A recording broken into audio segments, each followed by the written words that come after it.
Skyrim, A Sorcerer's Tale. Rastislav. Chapter 391, Chapter Idin.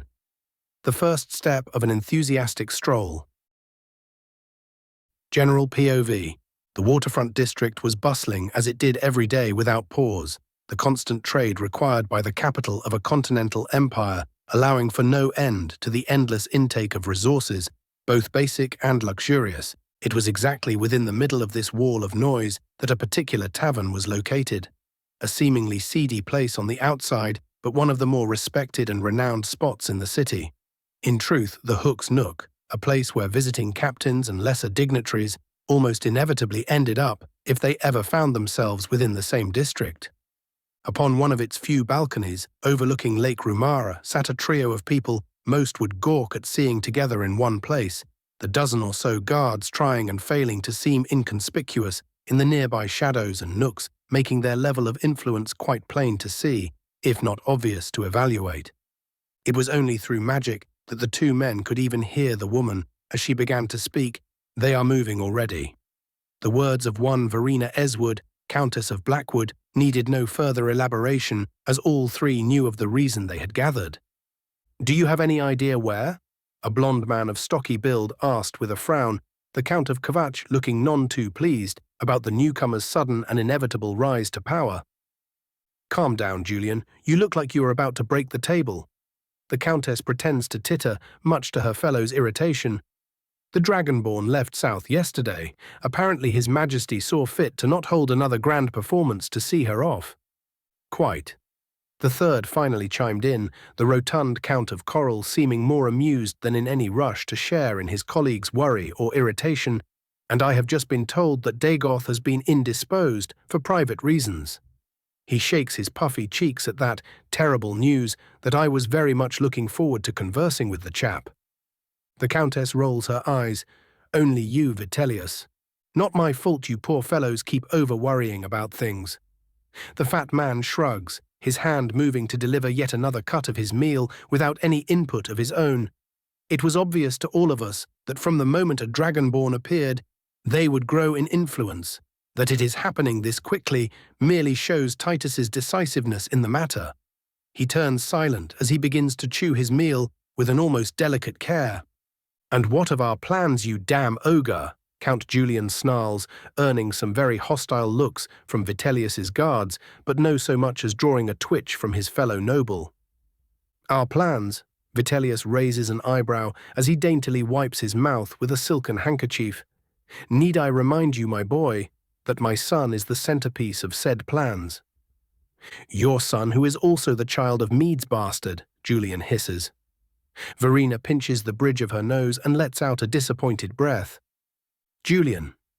Vitellius's jolly countenance does not shift for even a moment, his voice that of someone talking of the weather. "The next time you dare call my beloved anything less than the epitome of a lady that she was, I will rip out your spine and feed it to you. Are we understood?" The younger man shivers uncontrollably before quickly catching himself and wordlessly nodding, beads of sweat flowing down his neck. Vitellius had a reputation for a reason.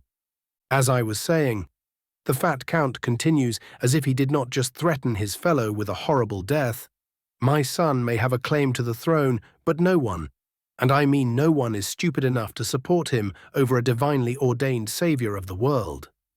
He gives his two fellows a pointed look.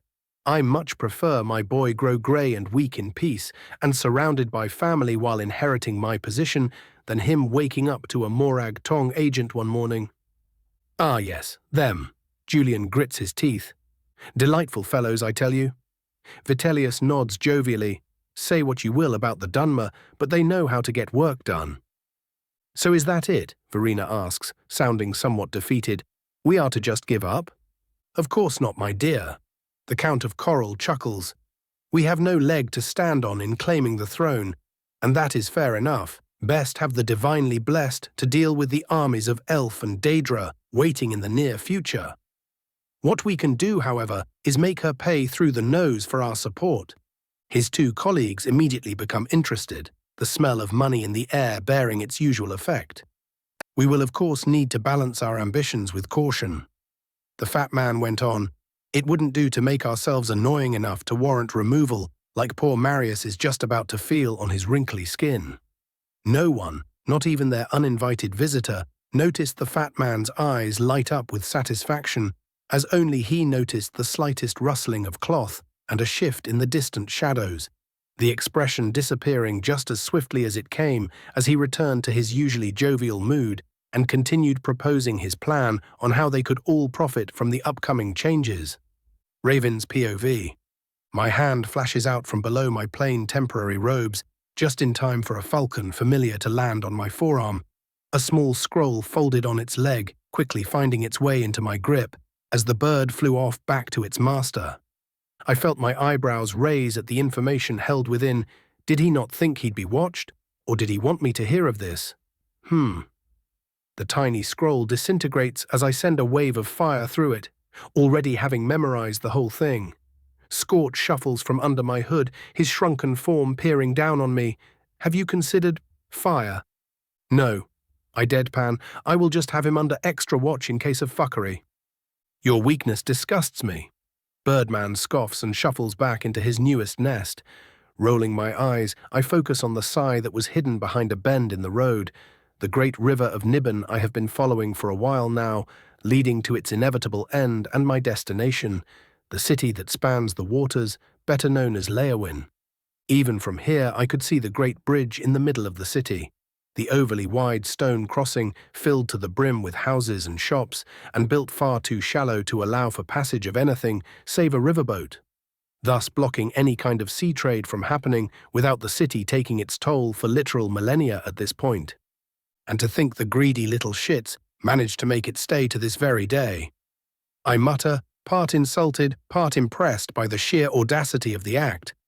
My mutterings seemed to be just a tad too loud as a mounted pair of guardsmen shifted their gazes to me as they passed, greeting citizen. One of them nodded lightly while the other just stared.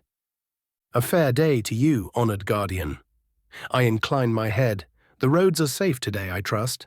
But of course, the man bearing the crest of the ivory stallion of Leyawiin puffs his chest out. The Leyawiin-mounted cohorts never falter in their duties. Most heartening to hear, honourable sir. I smile falsely. The other man, an older one by the look of him, finally speaks. What is your business in the city, traveller? I return from visiting family in Bravil, sir. I lie as easily as breathing.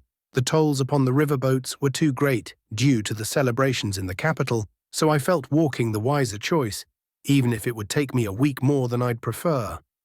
The older man stares at me for a while longer before accepting my words and nodding at his fellow. Very well then, keep your nose clean while in the city, and keep away from the temple district. It has been closed off for now, and the penalties for breaking the rule are severe. I thank you for the generous warning. I bow deeply and the two move along. The temple district, eh? I do. Oh, so wonder what could be happening there. It took me about an hour more to reach the city, each step bringing me deeper and deeper into the odd mix of humid swamp and Mediterranean air that was unique to the Topal Bay and the Niben's swampy estuary. The green road connecting the city isle with the free city of the south ended at the gates, large and imposing stone things, all of which were marked with the ivory stallion of the Caro dynasty. Or they were supposed to be, at least. Needless to say, the stallion looked just a bit off. A bit too gold on some of the banners, in fact. The guards at the gates did not bother me overmuch, letting me in after only a cursory inspection and questioning about my reason for visiting. I was after all just a Dunmer dressed in what one would usually take for middle-class craftsman's clothing, and no one was asinine enough to question every traveller passing through one of the greatest trade cities on the continent. They did warn me not to go to the temple district again, revealing rumours of some apparent crime happening there after a bit of careful prodding and indirect questioning. Now I could understand not wanting people to wander about where you don't want them to, but such blatant attempts at ensuring no one walked in would only draw attention from the same people you were trying to ward off in the first place. Oh, it would definitely work on the normal populace. No one wants to challenge the guards about such things, especially down here in the predominantly secular-minded south, where not many were nearly as devout as some of the more reluctant Nords I've met in Skyrim. Asking about quickly netted me the fact that it was more of a recent thing, happened mere days ago in fact, and not even the priests were allowed within ever since. An unsustainable state of affairs, but not one which could not be used for nefarious deeds. The city was thankfully almost as metropolitan as the imperial city itself, housing integrated Argonian, Khajiit, and even a smaller Dunmer minority, which allowed me to blend in perfectly and begin ever so slowly constructing an image of what happened. An Argonian fisher heard a noise during the early morning. A Khajiit merchant saw a group of robed individuals running to the temple district before the sun rose. A fellow Dunmer felt the rays of the sun being particularly harsh on the evening of that day, and on it went, every answer leading to a new piece of the increasingly obvious puzzle that was some form of meridian ritual meant to accomplish something within the city. Realizing that I would not get more without investigating myself, I turned the questioning toward the city's rulership, and oh boy did it raise some flags. The Council of Legates, which had been either ruling the city outright at best, or advising the ruler at worst for millennia, had all found themselves suddenly facing criminal charges, and many of their family members begun to disappear. Such was the worrying frequency of the misfortune that the populace began to think the lot of them were cursed by a particularly vengeful Daedra. Some of the more creative residents going so far as to say they made a deal with Clavicus Vile and got their just deserts in turn. As for the Count, well, the old man was said to be a generally pleasant man throughout most of his life, but the sudden invasion of the Dominion and their insultingly prompt conquest of his city and the slaying of his father had changed him, twisted him into something he was not, or so a fortune-telling catman told me anyway. To make a long story slightly less long, the man was a reclusive nutcase, uncaring for either the running of his city or doing much of anything save researching dusty tomes and blustering whenever someone said anything against him. He had been relying on the Council of Legates to do his job for him, but something had changed recently, the moment he returned from the quarterly meeting of the Elder Council in fact, and in the few instances of people noticing him, he seemed far more determined than ever before. Most suspected he was commended by the Emperor or something else of equal mundanity. My money was on divine inspiration, and not of the fun kind. Satisfied with my rumor gathering, I soon found myself avoiding the guards who had heard of my curiosity, weaving through the many narrow and smelly alleys of the city toward a particular inn, one housing the High Priest of Zenithar, who had just been pinged as under attack to my sight. That wouldn't do at all. Chapter 392, Chapter 2, Trouble in Leyawiin. General POV earlier that day. Damn it, Corvinus, I have orders not to let anyone into the district, and that is final. A guard clad in white stallion livery snapped at him. I don't care if you are right or wrong, I am not losing my job and getting whipped for your stubbornness. Deacon Corvinus's shoulders sagged, as he was denied for the 5th time. Very well, Gallus, but know this. His gaze met that of the guard, the righteous fury burning within, making the man pause. The gods see all and remember all. Whatever treachery is happening in the district will not go unanswered. Both startled and annoyed, the guardsman moved his hand to his sheathed sword and narrowed his eyes. I will not repeat myself, you fool. Get moving now. Shaking his head and muttering about the blatant impiety, the priest left, making his way to the less prosperous parts of the city and being joined by a pair of locals on the way. Marzaro has warned you. The bulky, gold-furred Khajiit swordsman spoke softly. You waste your time with all this begging and pleading. Hate to agree with the cat. The other imperial present, a craftsman by the look of him, snorted, drawing a glare from said feline. But he is right. The boys managed to jump over a few roofs during the night and returned about an hour back. The whole place looks completely abandoned. And what of the bodies, Janus? Corvinus questions. What of my brothers? Gone. The craftsman winces. Like nothing happened at all, and you already know the excuse, Marius. He spits on the name out, has been giving out. Have a care how you speak. The priest chastises habitually, he is still the Count. The same failing cunt who has been keeping your brothers safe for questioning. Janus scoffs, making the priest look away, unable to answer. Yeah, that is what I thought. This still does not answer Mazzaro's question. The Khajiit interjects, what do we do now? What can we do, my friend? Corvinus sighs. Even if we were to force our way into the temple, that would accomplish naught but bring certain death to any who would aid us. Better than to sit and do nothing, the Catman retorts instantly. Say, think we could get some help from the legates? Janus speaks up after a minute or so of silent walking.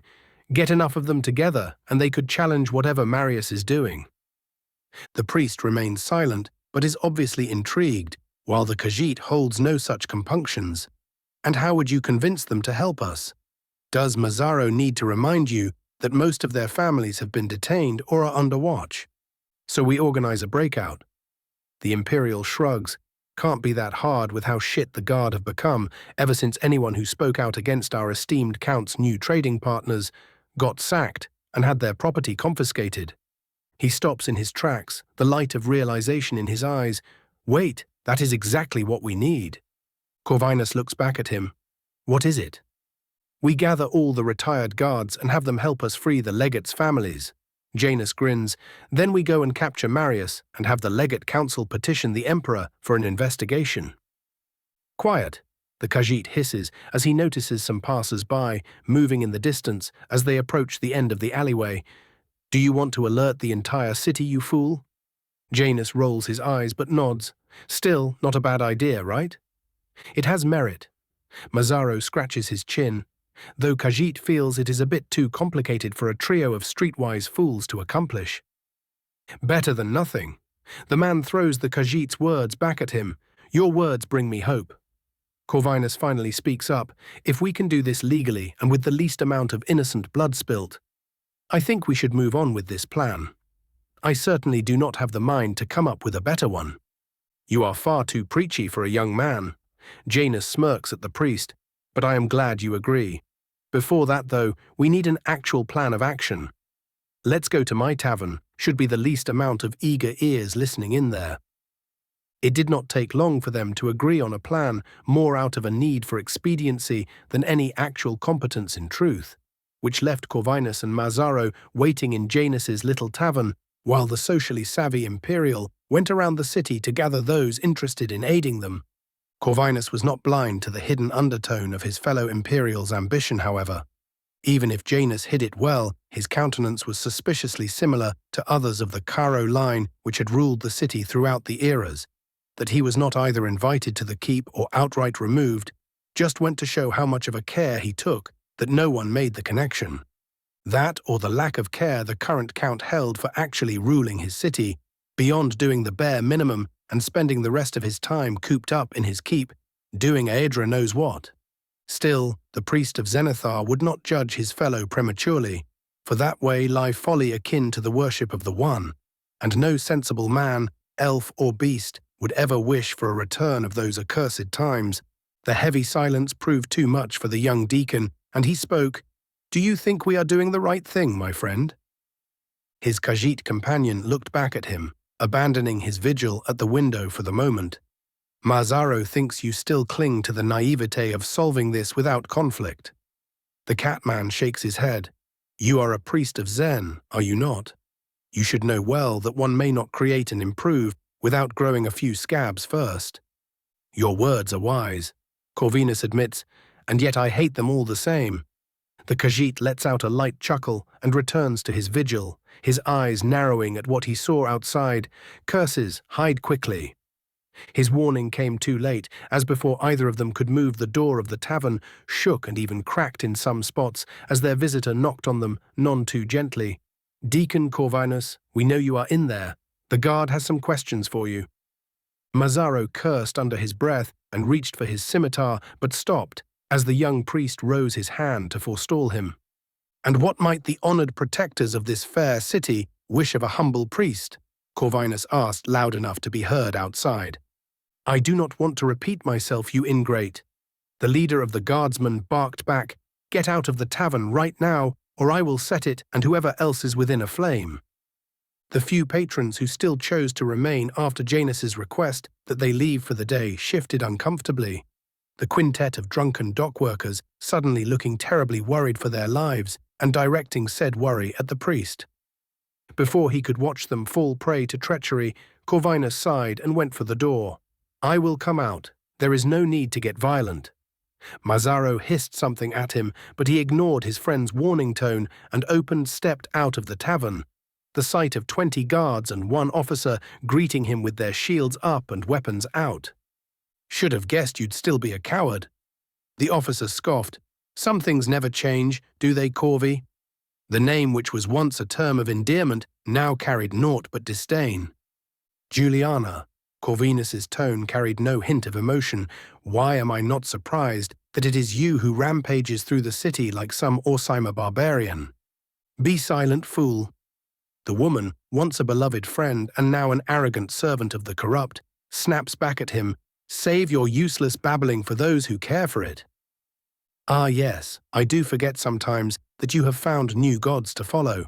Corvinus surprised himself with how venomous his voice suddenly was. I hope the coin they give you to sell your brethren lets you sleep well at night. Some of the lesser guards shift uncomfortably. I don't need to take this from you, she snarls before her expression calms into one of vindictive satisfaction. The Count has grown tired of your attempts to stop his work. He has ordered that you be put to death for fomenting rebellion in his city. She sentences him without blinking. Thank you for making my work simpler by being a sentimental idiot. The irony of the fact that while the accusation may have been a false one, when it was made he really was fomenting rebellion, made the young priest let out a weak chuckle. I am a citizen of the Empire. He attempted to stall, uselessly, as he knew, I have a right to a fair trial, not this farce. The recent crisis has made the Count institute a regime of martial law.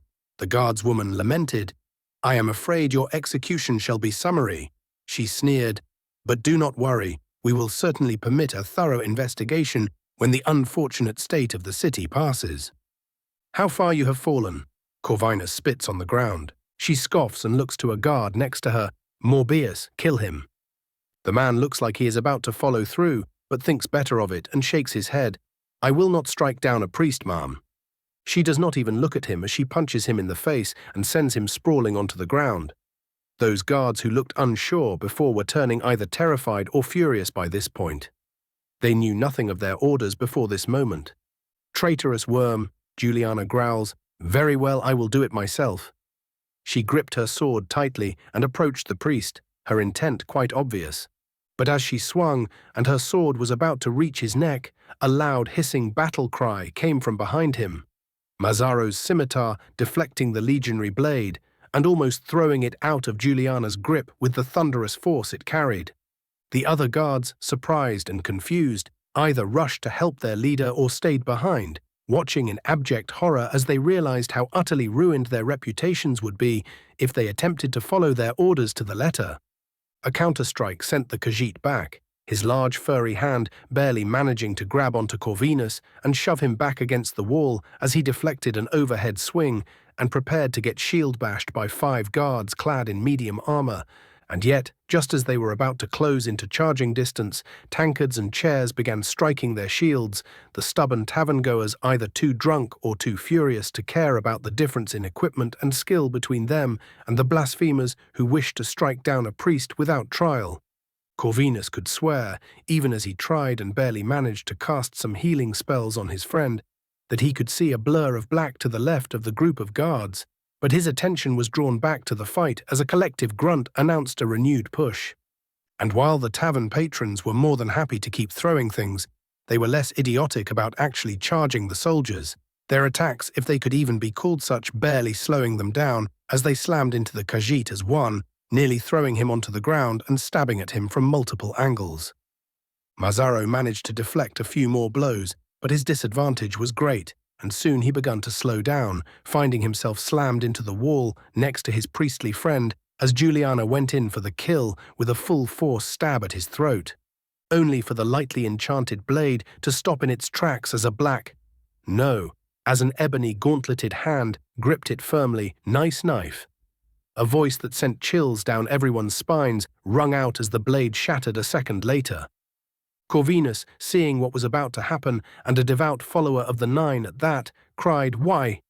But it was already too late. All he could do was watch as the 5 guardsmen who chose to follow Juliana's folly were cut into tiny pieces of flesh by the scales of their own armor, the swarm of bloodied metal immediately rounding onto their leader and proceeding to almost cut her to pieces as it was embedded into her, causing immense agony. The crowned mage, for he could be nothing else, grabbed the screaming woman by her chin and roughly made her meet his eyes. "Let's see what you are hiding." Both Corvinus and Mazzaro felt their bowels loosen as they watched Juliana's eyes liquefy in seconds, every single orifice of her head bleeding profusely. For a moment there was stunned silence as the rest of the guards' training kicked in, and they attempted reforming into something resembling a formation, but one gaze from the newcomer stopped them in their tracks. "You have 5 seconds to disarm." The tall mage spoke simply. 5, 4, 3. Good. Their weapons hit the ground as fast as they could physically throw them away. It was exactly at this moment that Janus returned with 7 others, all of them gaping at the scene which welcomed them. Corvinus's mind was still reeling as the innkeeper began asking his terrified questions, but even delirious as he was, he could not fail to notice the emblem at the back of the mage's cloak. A purple 3-eyed beetle. Chapter 393, Chapter 3. Terrifying Rabble and Planning Coup. Raven's POV. To think that a mere 5 years ago I'd be sharing in their reaction. I snort internally as I observe the bunch of chucklefucks gaping at me as if I was some Daedra descended to take their souls. Admittedly a fair comparison, but not the point. Seeing as the lot of them were wise enough not to speak unless spoken to, I looked back to the disarmed guards and pointed to a corner between the tavern and a tall bunkhouse. "You will all sit here and not make noise. If any of you idiots try something, I will know." They did not need to be told twice, the lot of them shuffling into the corner without a noise, with only a couple having to be pushed through their days. Satisfied, I turned to the priest. "Done pissing yourself yet, kids?" "Aye." The priest began but stopped immediately, forlornly staring at the corpse below me and giving me a silent nod. The cat, on the other hand, looked like all of his hairs completely straight. The image would have been funny if not for the fact he was shaking in fear and looked just about ready to bolt before I hit him with an invisible calm spell. "Pardon the question, sir." The totally not a hidden noble leading a bunch of what looked to be retired guards finally managed to shake his stupor away. "Who are you exactly? If you want to ask me if I am about to liquefy the rest of you, you can just do that." I deadpan and he winces. "If we are going to talk, however, I am not doing it standing in the middle of the street." I motion to the tavern with my head. "Good thing we have a convenient spot nearby." "Ah, of course." He gathers himself and waves for his little band to follow him. "Come on then, men. We best show our hospitality to our guest." The way he was still trying to sound as if he was in control of the situation made me let out a loud snort, the poor man pretending he didn't hear it even as his face took on a slightly more red hue. Remembering the small mound of corpses I left behind, I called out, "Akulakan, clean this up." I will admit, when the lot of them finally noticed the giant who was apparently standing among them the whole time, and they began to scream like little girls, I almost broke character and began to roll on the ground. Almost. Still, credit where credit was due, they managed to collect themselves respectably quickly, so which warranted at least the basest of respect. General POV. Janus was still barely holding himself back from visibly shaking in fear as they all slowly took their seats inside. Many of the ex-guardsmen he managed to recruit remaining standing, while the mage outright summoned a plush chair out of thin air and lit up some kind of alchemical stick before placing it in his mouth and drawing in the blue fumes that came from it. The silence continued for a moment longer before the mage let out a long breath of blue, seemingly magical smoke and removed his crowned helmet, revealing a rather youthful Dunmer face, which could mean anything between 20 and 100 years old in some cases. Right then, the mage spoke, his voice no longer infused with deathly terror. "Introductions." He stated instead of asked. Thinking to take back some form of control over the conversation, Janus began introducing everyone. "The priest is Deacon Corvinus of Zenithar's temple.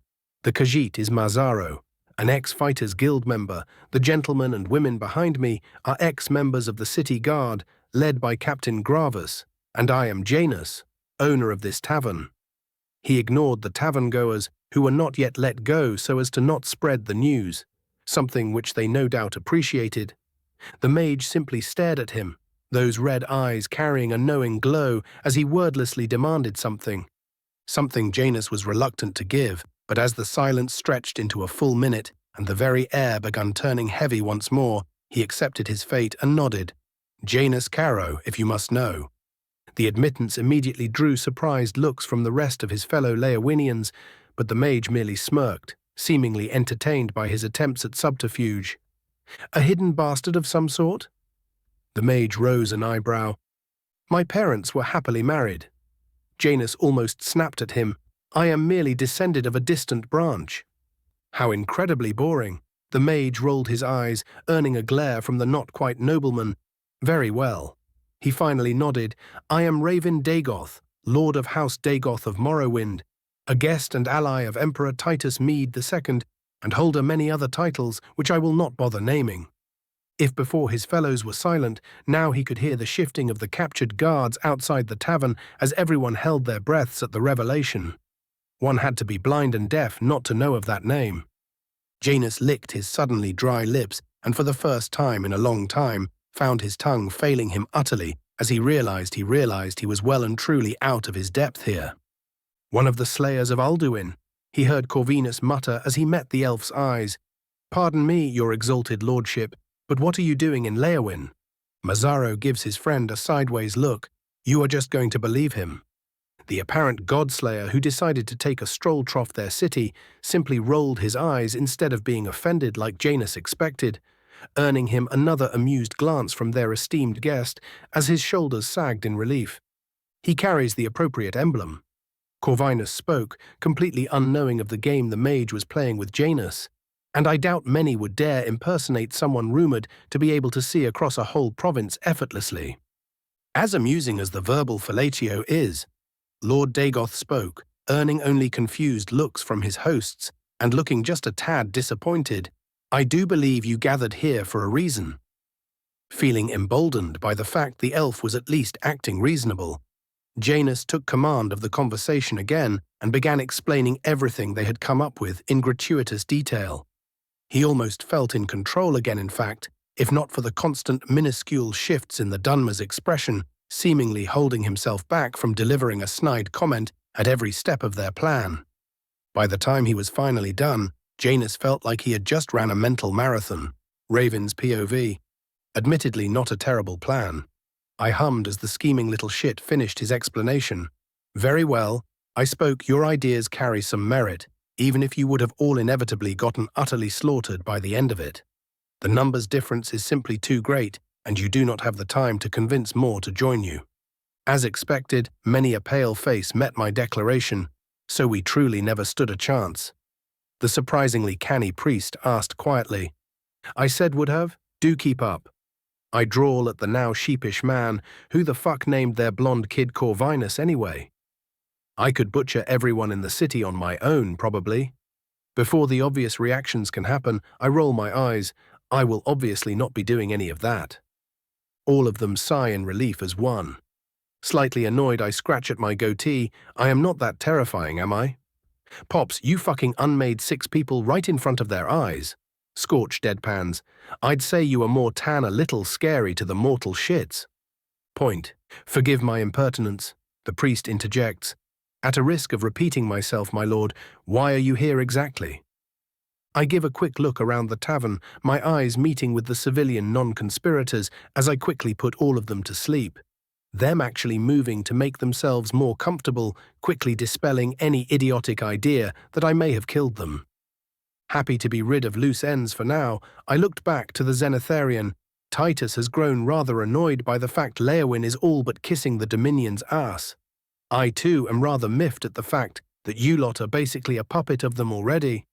Cue shouts of outrage and a blast of magical presence to shut them up. Or at least your leadership is. I continue as if I was not just rudely interrupted, to much grumbling agreement. I lean in and they shut up again. What I was downright apoplectic at, however, is the fact that I quickly found out that whatever is happening in the Temple District includes Daedric fuckery of the highest order, fuckery I plan on stopping post-haste. Corvinus sucks in a breath.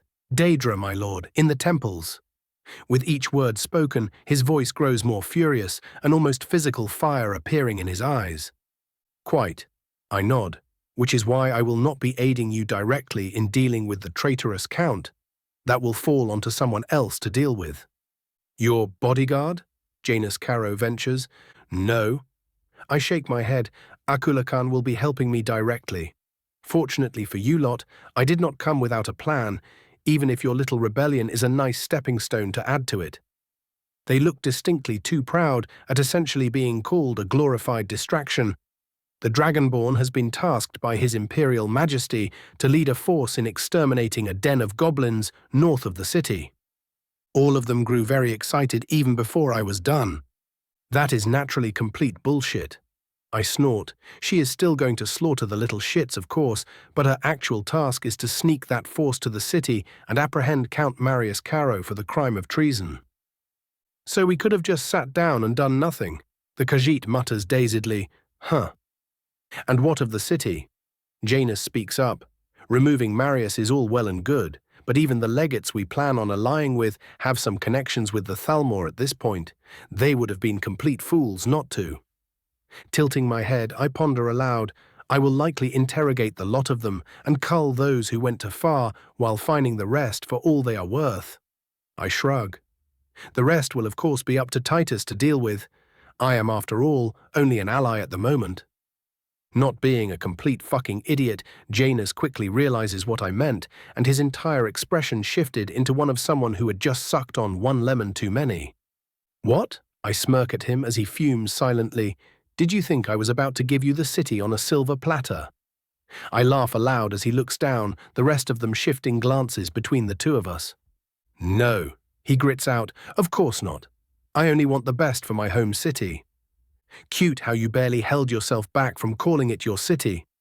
I point at him, and his face reddens. But tell you what.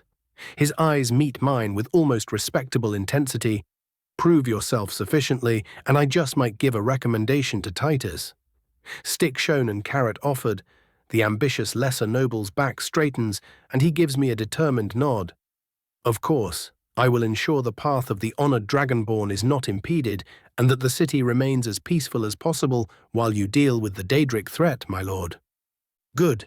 I nod and snap my fingers, summoning Scorch atop my shoulders.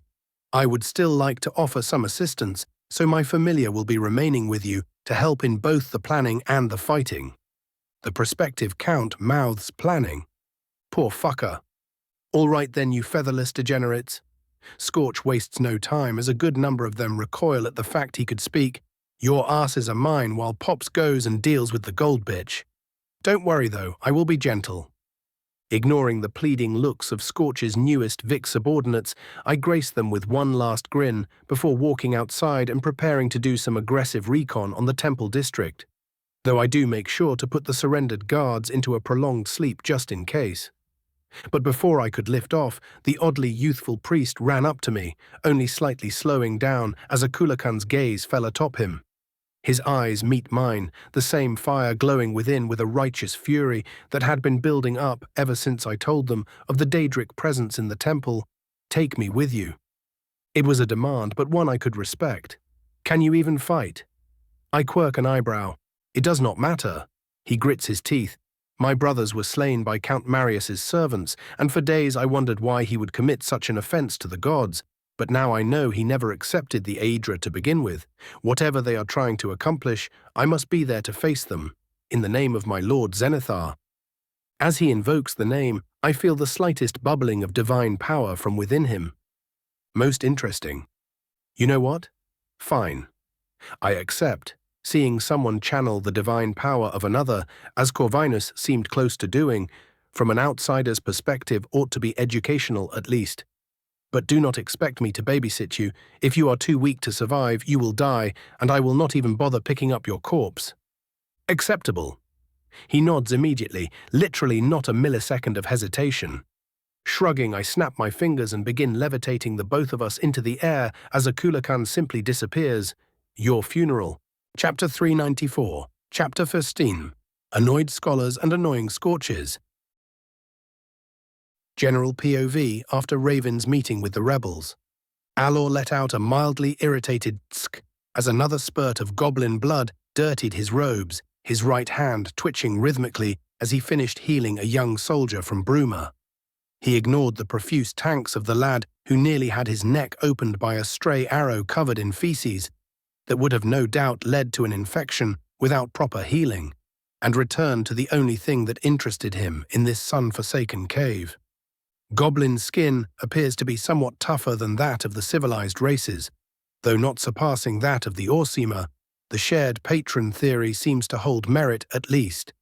He scribbled down, his eyes tracking a certain ebony-clad warrior as he cut through a dozen of them in mere moments, seeing one of the little bastards manage to push the man back with a kick to his shield. He continued, "The goblins of Cyrodiil also appear to possess more strength than their physicality may indicate, though it does not surpass."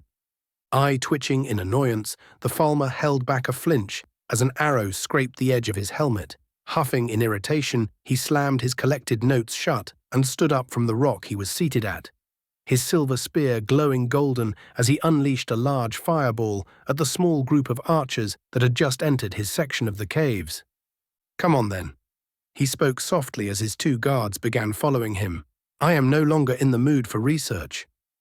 But before he could follow after Muntazir and his band, who had just used the opening given by his fireball to charge further, he felt the orb hanging off his belt pulse with magic, a rather familiar magic at that. Signaling for his guards to wait, he channeled his own magicka within the ingenious tool. "Big D, Alor Minthara is not responding to my message, and it is pretty urgent. Things in the city have escalated faster than originally expected. I need you to tell her to finish the extermination as fast as possible and make a beeline to Leyawiin. An uprising is set to happen just before evening today. The gates will be opened for you, and if not, you are to storm the city and apprehend Marius Caro. I will not be able to provide support as something more important has come up." "Alor, your will be done, my lord." Alor answered immediately, and the connection was cut. As he began barking orders to his group and started jogging after Muntazir's, Alor couldn't help but muse on the naming traditions his lord had come up with for the orbum. He had said that it was to keep them all grounded and stop them from thinking themselves too highly with all the power they wielded. A fair idea if there ever was one. Something told him he did it just because he found it funny, though. Shaking his idle thoughts away, he began gathering another fireball in preparation as they stormed into the next chamber, a whole unit of shielded goblins going up in flames before they could flank his overextended allies. Sun-damned meatheads. Minthara was having the time of her life as she squished goblin after goblin under her hammer, the weapon which once slew a god being used as no more than a stick to squish bugs for her entertainment. The action was not without purpose, as the legionaries and Bruman soldiers looked at her with ever-increasing respect. The legate whose cohort was volunteered, and Count Roland attempting to gain some glory by throwing themselves into more and more dangerous situations. It was almost cute, if grown men flailing their weapons in increasingly complex flourishes and competing on who could make the most impressive-looking kill while looking like complete idiots to the practiced eye could ever be called such. Naturally, her fun had to be ruined as a moonstone plate-clad Aelor jogged up to her, the snow elf leaning on his still glowing spear as he huffed lightly in exertion. "Pardon the interruption, my lady." He bowed as his guard jammed a halberd into the nearest goblin, who thought to use the distraction to ambush them. "But there are news from Leyawiin. You may wish to check on your orb." And so she did, her annoyance growing momentarily before she accepted that goblins would have grown boring quickly enough. She quickly scanned Raven's request and told Alor to recount his own version of the message before coming to a swift decision. She looked up to an outcropping where Marco was dueling the goblin's chief shaman, blasting the creature with lightning as it retaliated with some kind of poison mist he was forced to dispel with summoned winds. Minthara's lip twitched upwards as she hissed, "Soz." The goblin exploded as all her blood was forced out of her body in an instant, covering both Marco and Lydia, who was trying to assist him by keeping any other goblins from interrupting, from head to toe in blood and gore. The remaining creatures began to panic and were soon being slaughtered at a visible rate. It was a fun distraction while it lasted, she supposed. The radiant, the resplendent, the illuminating, the almighty scorches POV. Run, Noir, run, my imperious voice resounded from atop the wannabe noble's head. I know you featherless degenerates are not blessed with the resplendence that is a pair of wings, but this is just disappointing. Will you shut your damn beak, bird? The cat hisses at my glorious self, probably trying to sound intimidating. Mazzaro is sick and tired of your petty barbs. The bird is right. The retired guard captain Gravus scoffs as he directs a glare at the wannabe nobleman. Your fat ass is slowing us down. Our opening to free the legates' families will close soon enough. Fighting is not my job, and neither is hard labor. Janus scoffs while breathing heavily. I did my part by contacting the legates and having them organize what meager forces they still have. Now it is your turn, Gravus. The guardsman just scoffs again, most of his subordinates sharing in his irritation. Mazzaro finds it suspicious that all of the families are housed in one place. The cat states softly as the landlubbers slow down and our destination comes into view. And not within the keep itself at that. Khajiit smells a trap. Don't worry your little furry head about it. I chirp condescendingly. That Noir Marius didn't exactly expect Pops and my glorious self to show up to ruin his day by saving your sweaty asses. No one else in the city has enough force to free them, and he already sent someone to off you. And you know this how? The cat gives me a look filled with doubt. I look down on him, both literally and metaphorically. You Noirs never look up. Seriously, scouting the place and listening in on the dumbass commanding the jailers was child's play. The cat scoffs, whatever. That is what I thought, you furry little farm tool. Hold, Gravus speaks up as we near the large fortified manor. A step further and we risk being found out. Should we offer them surrender? Janus speaks up. We are here to liberate the city, not slaughter everyone. The retired captain shakes his head. No, these are some of Marius's most loyal soldiers. He wouldn't leave the easily bribed ones from the docks to guard something as important as hostages, even if they are not meant to be under any risk of breakout. The leader is also on Thalmor payroll. I chirp in helpfully. The 36 or so collected riffraff trailing behind us suddenly turn just that much more ready to kill everything they see. Their instincts are pretty good at least. Gravus comments as one of the two guards leaning near the iron gate starts looking around habitually. Best we attack now, while they are relaxed, unless we want to get bogged down and slaughtered. It will take them approximately a minute to reach good positions for bows and crossbows. I inform, as was my job, I will kill any dumbass who gets there faster, but I'd still recommend a reckless charge to cut as many down as possible before they get their featherless backsides together. The old guard chuckles dryly. Well, you heard the bird, boys and girls. Let's go liberate us a city. His little exclamation does well in inspiring his followers, but also alerts the two guards at the gate as they begin looking for the source of the noise. Faster than even I care to notice, the cat rushes out in front of us and blitzes next to the duo of dumbasses, his scimitar flashing out in a wide arc and decapitating the first man while his right foot flies into the other's chest, slamming him into the stone pillar behind him. By the time the guard could right himself, the scimitar had already split his head. Gravus's men waste no time in charging after him, the sound of fighting accompanied by a panicked noise of the increasingly outnumbered loyalists of Marius soon reaching my ears as I jumped off the wannabe's head, the little shit slowly trailing behind the battle and clutching one of those pre-charged staves he no doubt smuggled in from somewhere. Not like it is my problem, these idiots are incapable of summoning even a piddly little firebolt on their own effort. Oh well, that is enough of that. Here I go killing again. The first dumbass with enough brainpower to grab a crossbow instead of rushing to the mosh pit, rushes up to one of the wooden balconies overlooking the walled-off yard of the fortified manor, immediately loading the steel-limbed weapon and aiming for the cat, who was cutting through his buddies with admittedly impressive speed for a farm tool. He didn't even get the time to raise his crossbow before I delivered my mighty core upon the poor fuck and set him on fire, his screams too forgettable after so many that came before. This repeated itself a few more times, the dumbasses lacking the pattern recognition necessary to understand that stepping onto the balcony resulted in imminent immolation. I was so utterly bored by them that I didn't even bother nomming on their eyes. They probably tasted worse than the Squidward wannabes' servants at this rate. The battle in the yard ended quickly after the fifth dumbass. I transformed from well done to congratulations, all of the attackers, even that cuck in the making Janus, rushing into the building itself where sounds of battle rang out once again. Seeing as no more fun was coming my way, I decided to follow suit, slinking into the building from above and promptly descending into anyone smart enough not to join the melee, yet unlucky enough to be noticed by yours truly. It wasn't long before I found the leader of these dumbasses, the fat Noir quivering in fear as he stood in front of the fortified doors leading into the jail cells. Stuttering like the coward he was, he turned to one of his subordinates. "Gee, gather some oil barrels." He pointed at a nearby storage room.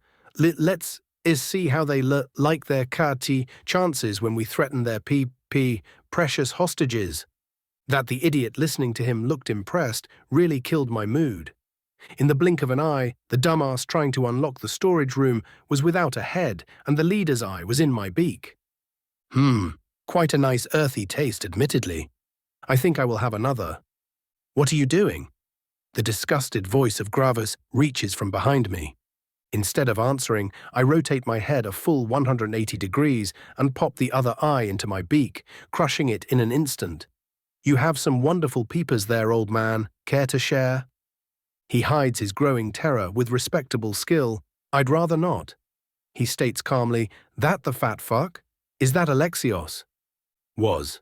I smirk as much as my beak allows. "Prisoners are behind the door. Idiot wanted to threaten you with blowing them up."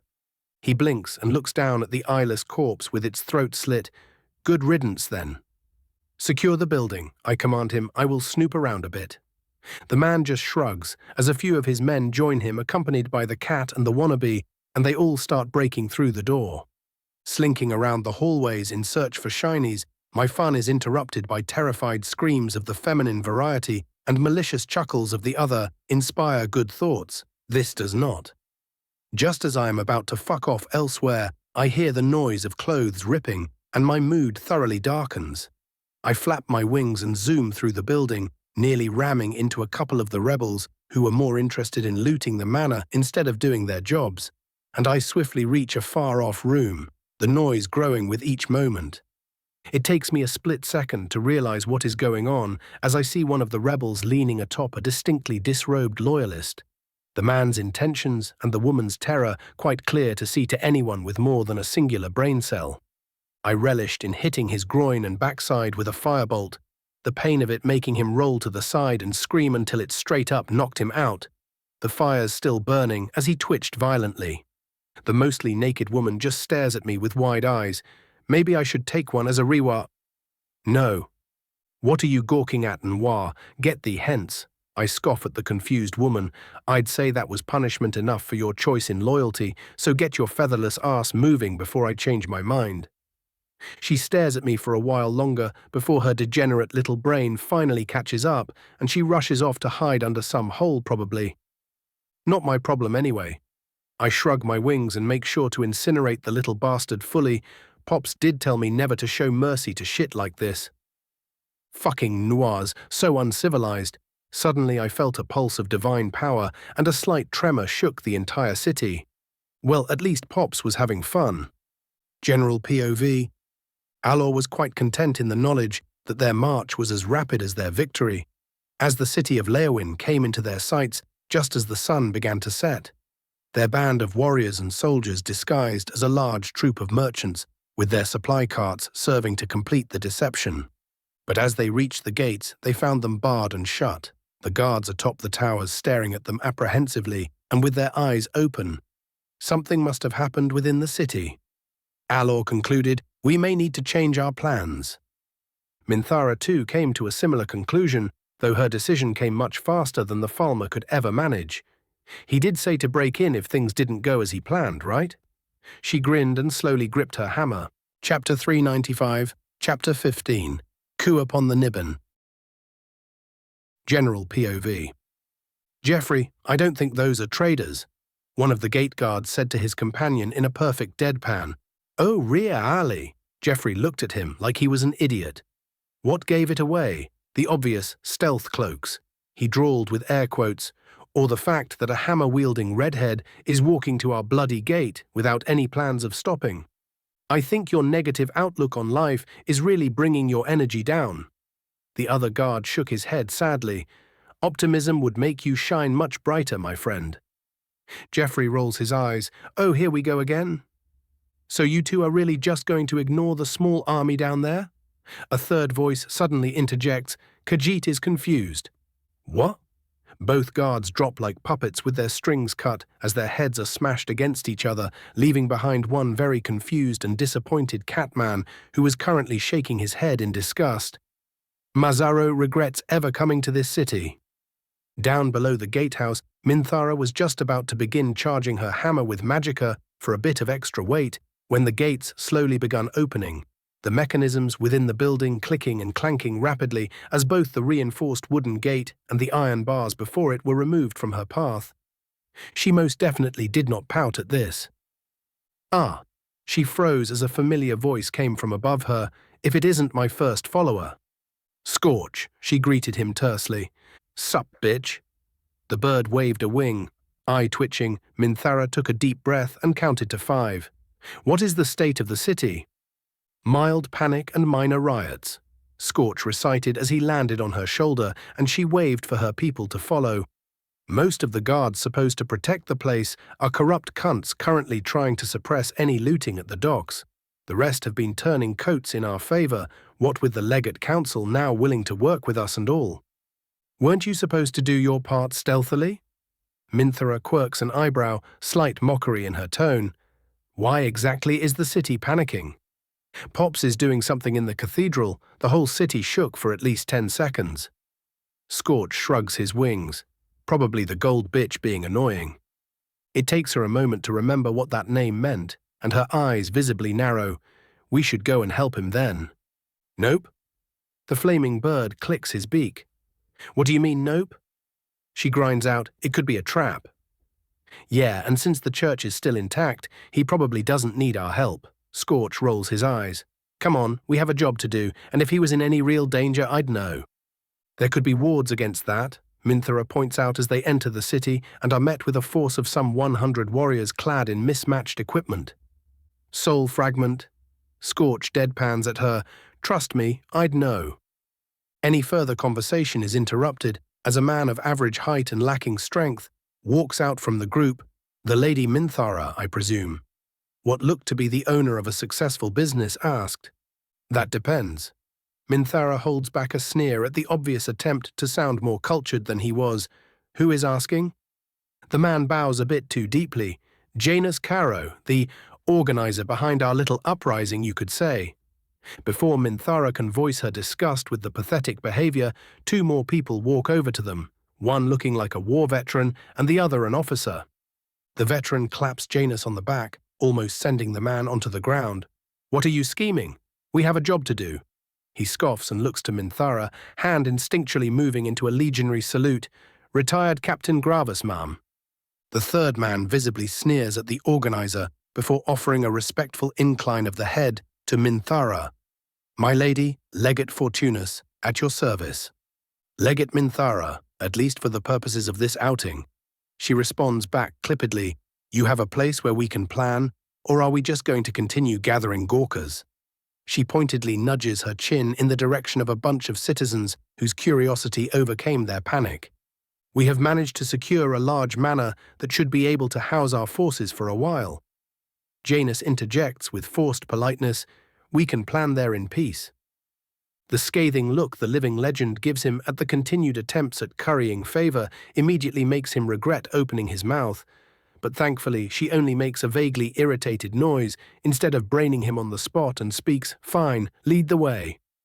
A shudder of magical and daedric power blankets the city, perceptible only to her acute senses, and she almost decides to rush to the cathedral then and there, but good sense wins out in the end. Best get this out of the way so I can make sure Raven didn't get himself murdered like an idiot.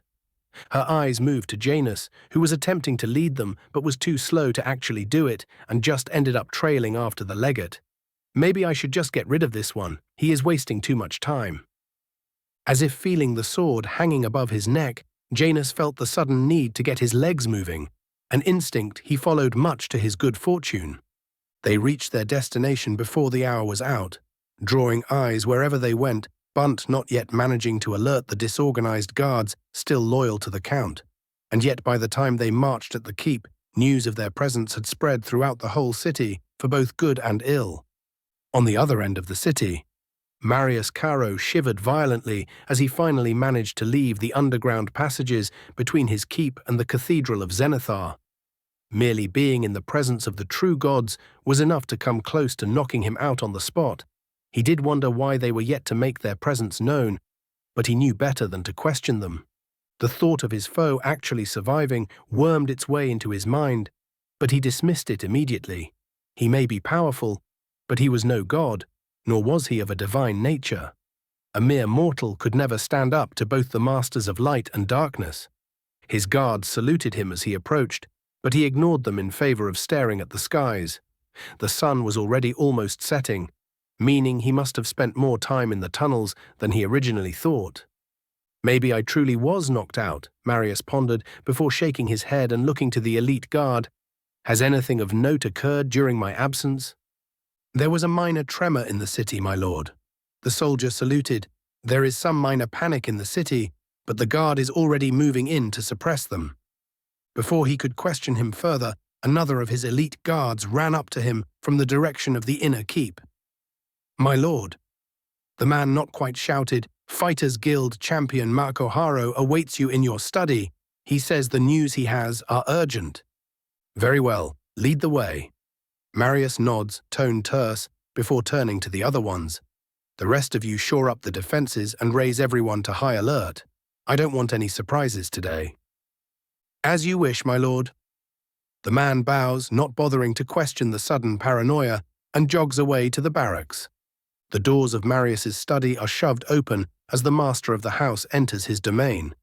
The Khajiit, waiting within and chatting with an opulently robed Altmer, immediately perks up. You are here, Marius. The Catman nods. Khajiit has unfortunate news. Mako Haro. Marius nods and turns to the elf, Thaniel. Count, the Thalmor emissary greets back. Your Khajiit has refused to inform me of the reason behind his urgency. Please do tell him to enlighten us. Khajiit will not give information to a possible flight risk. Mako Haro, grown and bred by the Thalmor for the sole purpose of war and infiltration, sneers at his once master. There is a breach in the city, Marius. A breach? Marius narrows his eyes. And you did not think to alert my guards. The city is close to rioting, or so Khajiit believes. Mako Haro retorts, and only a small force has entered through the western gate, one we cannot defeat with power alone. Unwilling to share his achievement from within the cathedral, Marius stares at the Catman. Elaborate. Mako Haro's kin has informed him of that the Legate Council has followed your predictions and had their families liberated. The Khajiit sneers. Your distant cousin Janus has survived your attempt to silence him and is pathetically scrambling for support to take your position. The fact that the little peasant is even permitted to live in the same city as me is a privilege. Marius scoffs. I see I was mistaken in granting it. He expects the Dagoth will reward him for obeying him. Mako Haro points out, the elf has headed to the cathedral. He adds leadingly, the Dagoth has been dealt with. Marius refuses to believe otherwise, garnering a downright astonished reaction from the Thalmor agent. And yet you still look like you have more news to share. Marius is right. The Khajiit nods. A red-haired Nord woman, wielding an enchanted hammer, has been sighted throughout the city, some 500 warriors following her to where you kept the legates' families. Marius's eyes narrow into pinpricks as he remembers that very same description from the Elder Council session mere days prior. I see, he mutters. It would seem Titus has grown tired of playing pretend. We should flee. Thaniel immediately points out, dead Dagoth or no, we cannot face a demigod. Khajiit agrees that we cannot face her fairly. Mako Haro nods, so he suggests we prepare a trap. Minthara's POV. I've seen bigger. I barely hold back a snort as Lydia deadpans at the size of Leyawiin's keep. Kjordilic lords tend to live in massive manors where they can show their opulence while still retaining a high degree of comfort. Alor helpfully points out, the keeps are thus usually kept only for actual defensive purposes. Better to spend one's time in comfort than waste away in a cold keep, I say. Marco nods along. Just imagine living in one of those border forts in Skyrim. He makes a point of pretend shivering as he says that, immediately earning an elbow jab from an amused junior. This is it. Janus, the annoying little shit, needlessly says, I am not strong enough to follow you inside, so all I can do is wish you good fortune. Bah! Captain Gravus scoffs, let's get this done, and shoves past him, followed by the big Khajiit, the guards atop the keep already noticing our approach. I cracked my knuckles and grasped Dovakren. No one was here to ruin my fun this time. Alor's POV. The poor fools probably never even dreamed of a fate like this. I muse as I follow after the dragon banner as we step into the burning keep. The many towers and crenulations still sizzling with bright golden flames akin to those of the sun itself. The defenders tried peppering us with bolts and arrows and even a stationary ballista atop a tower, but the keep was disgustingly bereft of wards and protections, leaving my flames to ravage the area with abandon, further fueled by Lady Minthara's winds. Their deaths were swift at least, none of them able to resist magic long enough to make it agonizing. The halls of the keep fell just as quickly, dozens of plate-clad guardians falling before our ranks with an almost suspicious ease as we pushed deeper and deeper to our destination. Another tremor shook the city as we were just finished with cutting down another small force. The power only a few of us could feel much purer in form and aura, Aedric without a doubt. My distraction almost cost one of my guards their life as the large chamber we walked into exploded into action, a large Khajiit accompanied by an Altmer calling out some kind of command and effectively drowning the great chamber in crossbow bolts. That a few of the dragon banner died and the Count of Bruma was injured in the ambush truly enraged our leader, and she fell upon the enemy with an unusual fury, completely ignoring the sneering Count's posturing, her hammer breaking enemy soldiers in half with each swing. It was almost by coincidence that I noticed her entourage mostly consisting of the local rebels, while the rest of our forces were distracted by other flanking attacks. Curious. As my eyes narrowed and I deflected yet another hail of munitions, I knew that there was no such thing as coincidence. Our Khajiit looked suspiciously similar to the one leading the enemy after all. Minthara's POV. Traitorous brother, Makoharo curses your soul. The great sword-wielding Catman kicked at his apparent brother, sending him sprawling but leaving his ally too open. The Altmer, no doubt a Thalmor, tried hitting me with a lightning beam, but I knew enough wards to deflect it with ease, and seeing the poor little bastard stagger forward with the effort, I decided to end him quickly, throwing my voice below him and growling, "Yol!" The ground below the elf lit up and exploded in dragonfire, not even leaving ashes behind. Count Marius's eyes widened as he watched the battle unfold and one of his stronger allies die in an instant. His face paled and he turned to flee. As if I would ever permit that. Only my instincts made me twist around and block a great sword going for my head. The large Khajiit, marked with a Fighters Guild emblem, growling furiously, a noise I dismissed at first, but quickly understood was some kind of secret language. My instincts suddenly screamed at me, and I saw the Khajiit who followed us here, Mazaro or something, suddenly rush at me with the obvious intention of aiding his brother, his eyes empty and vacant as he followed some kind of imprinted command. I guess I could spare him and see what was going on. I did not even get to finish the thought as a silver spear pushed through his throat and detonated his head with a blaze of golden fire. Alor's armored form twisting to dislodge the weapon as the snow elf turned to the other Khajiit brother, who was already turned into a hedgehog of crossbow bolts as two white cloaks from Raven's army emptied a full clip of their crossbows into him. Marius Caro's POV. Shit, shit, shit, I curse repeatedly in my head as I rushed to the secret passages. They were not supposed to be that powerful. Thaniel assured me his runes were powerful, only to have them literally waved away by the bloody Falmer who followed Dagoth everywhere in the Imperial City. I managed to unlatch the lock and begin pushing at the passage, only to feel it suddenly yanked from my grip and a sudden pressure at my throat. Looking up and being met with two furious embers, I felt my bowels loosen and despair take my soul. "Hello, Marius," a cold voice rasped. "Minthara's POV. My lady." Alor inclines his head. The enemy leader appears to have fled. "Motherfu—" I cut myself off with a growl as I see the empty space once occupied by the little bastard. "Scorch, can you find him?" The bird looks just about ready to respond, but is interrupted as a familiar feeling spreads through the entire keep. The barred door Marius fled through, getting smashed open as Raven walked in, what looked to be a priest of Zenithar slung over his shoulder and a choking rebel count wriggling in his free hand, his gauntleted hand clutching the little bastard's throat.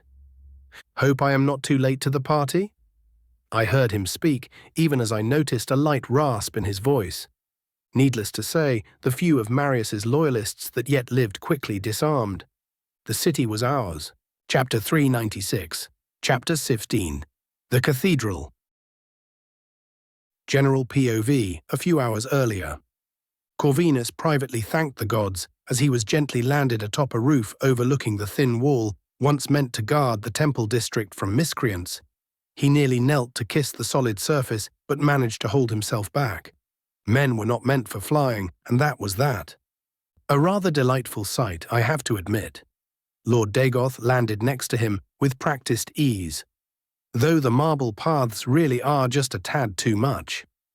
The Caro dynasty, current miscreants excluded, have been supporting the Church of the Nine for centuries now. Corvinus explained as he had done hundreds of times by now. It is a show of devotion that our cathedral is one of the greatest in the Empire and beyond. Show of devotion, eh? Raven curricks an eyebrow, his eyes patiently scanning the admittedly impressively large one-tower cathedral in an approximation of the Gothic style of architecture. The stained glass was arranged resplendently, yet still remained tasteful. Rather easy to devote, he air quotes, funds for such projects when they have been leeching funds off of most of Cyrodiil for entire eras at this point. It takes the young priest a moment to process that, and he blinks. "Pardon?" "The bridge." Raven points out nonchalantly, "You are a priest of Zenithar, no?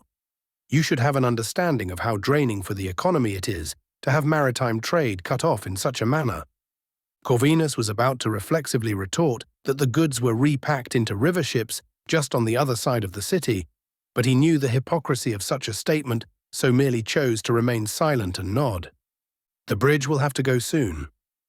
Raven spoke after a short pause, replaced with one that can be drawn up when needed preferably. That he said this so casually quickly informed Corvinus of just how influential the young elf seemed to be with the imperial regime. That or he was a liar of such caliber he could twist the wildest fallacy into truth with nary a blink. "We can discuss the economics later. We came here for a reason." The elf interrupts the imperial's thoughts. "The guards seem well equipped for a simple city posting. Too well equipped, I would wager. Steel plate and patrols of 10 marching through the district at both regular and odd intervals." "They are preparing for something," Corvinus noted. "Mm-hmm." Raven nodded with a hum. "Either some big ritual or a trap." "A trap, my lord." The priest looked at him. "The particular Daedra, whose presence I am feeling within, is an enemy of mine." The outrageous statement was declared with the ease of someone talking of the weather. I would not put it above her to orchestrate this whole thing simply to draw me in. Corvinus couldn't help but direct a deadpan stare at the elf. The sheer arrogance of calling a Daedra his enemy as if one would name a mortal was galling to say the least. "Am I really that arrogant?" Raven asked as if he had read the priest's mind. "Or is Meridia really that petty? Who knows?" Corvinus wisely chose not to retort and focused on remembering whatever he could of the self-proclaimed cleansing light. Lord Dagoth paused as his gaze swept the cathedral once more, no doubt seeing far more than Corvinus ever could. The elf nodded to himself and looked back to the priest, an odd smirk on his face. "Want to hear the good news or the bad news first?" That did not sound encouraging, Corvinus noted with a silent gulp. "The bad." "It would seem that we are dealing with more than one Daedra," Raven told him matter-of-factly. The priest's mind was nearly overtaken by terror at this reveal, but the fact that a good part of the news existed kept him back from outright panicking. Ah, and the good news, my lord. Raven's smirk immediately split his face as he grinned widely and hungrily, ritualistically elongated canines glinting in the setting sun, grey wisps of something licking the edges of his robes and armor. We are dealing with more than one Daedra. Ah, I see. Feeling a veritable river of sweat suddenly pool down his neck, Corvinus almost regretted volunteering for his holy mission. Raven's POV. Shaking my head at the poor man, I focus back on the cathedral. I fully expected Meridia to seek some help, but to get over her hatred of Molag long enough to propose an alliance is rather pragmatic of the bitch.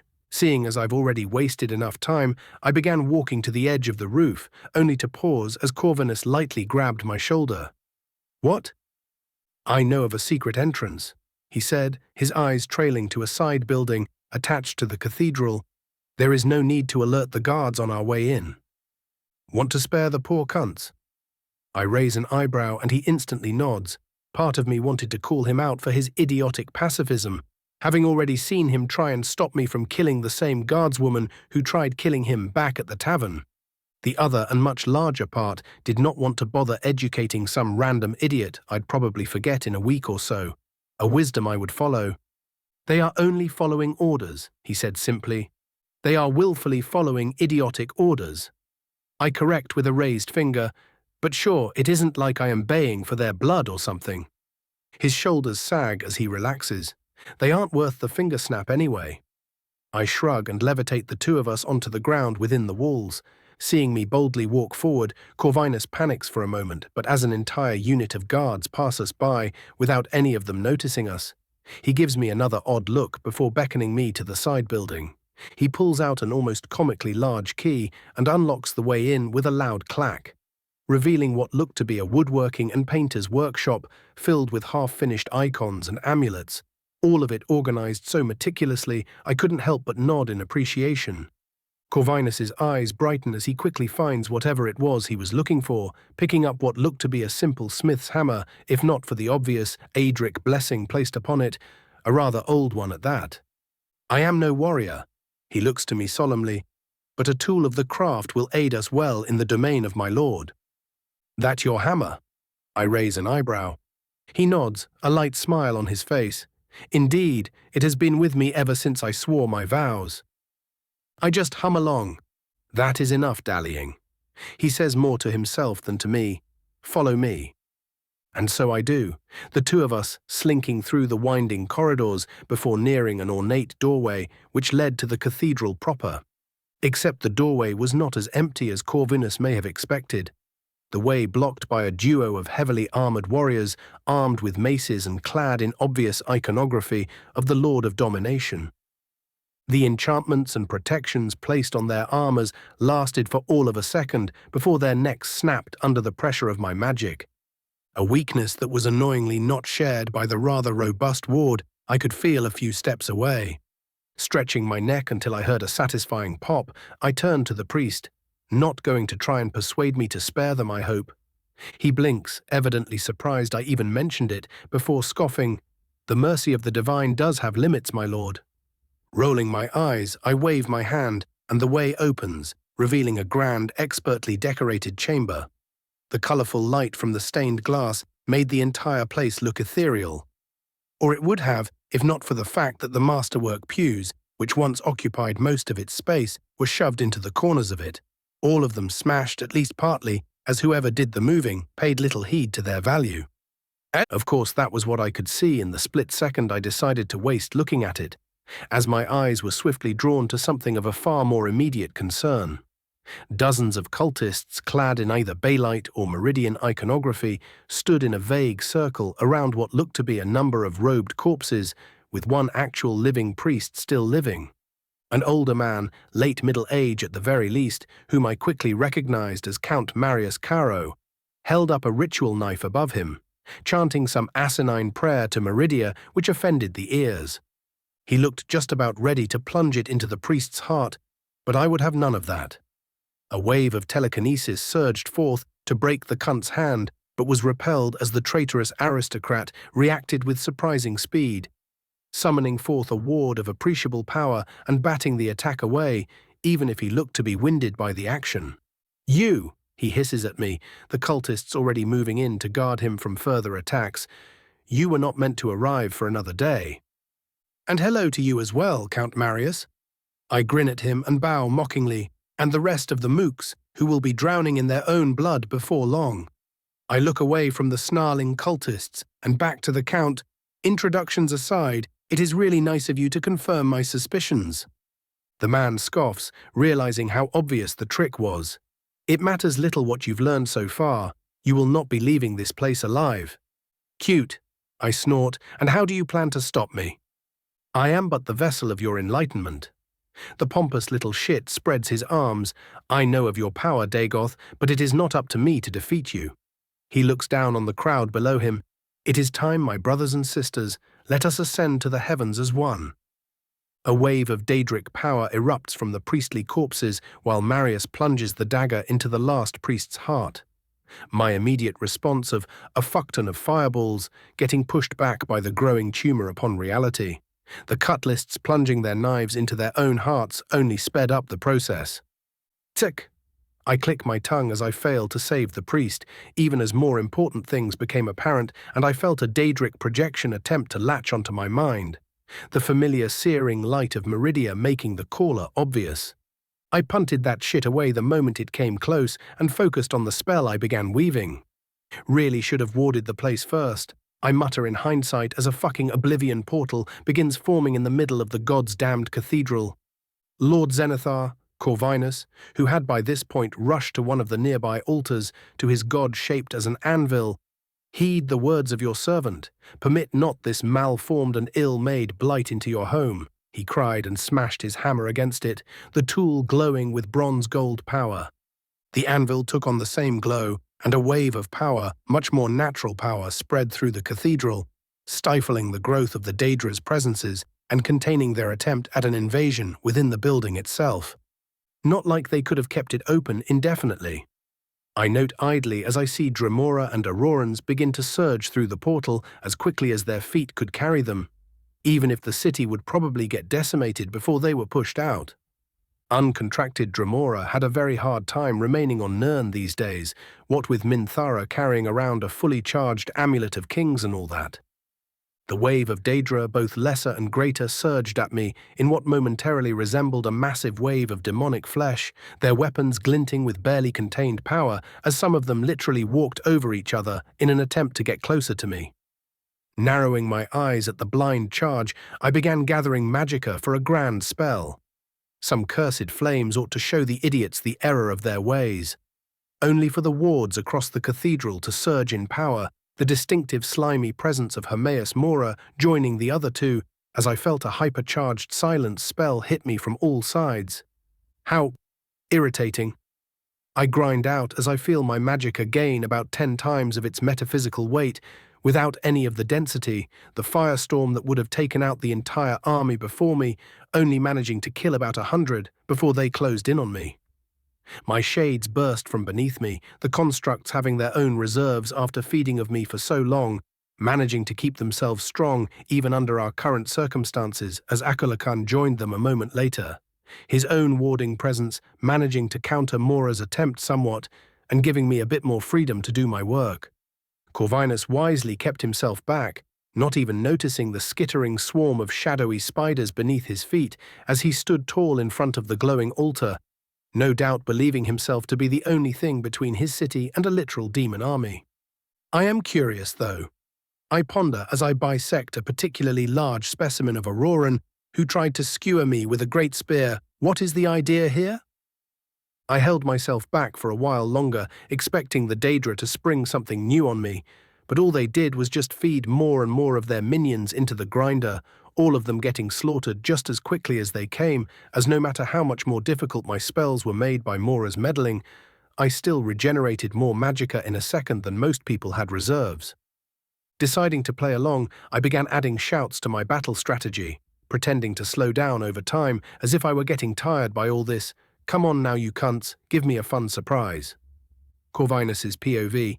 My blessed hammer sends another Daedric miscreant reeling back, its vile armor snapping apart under my Lord Zenithar's might.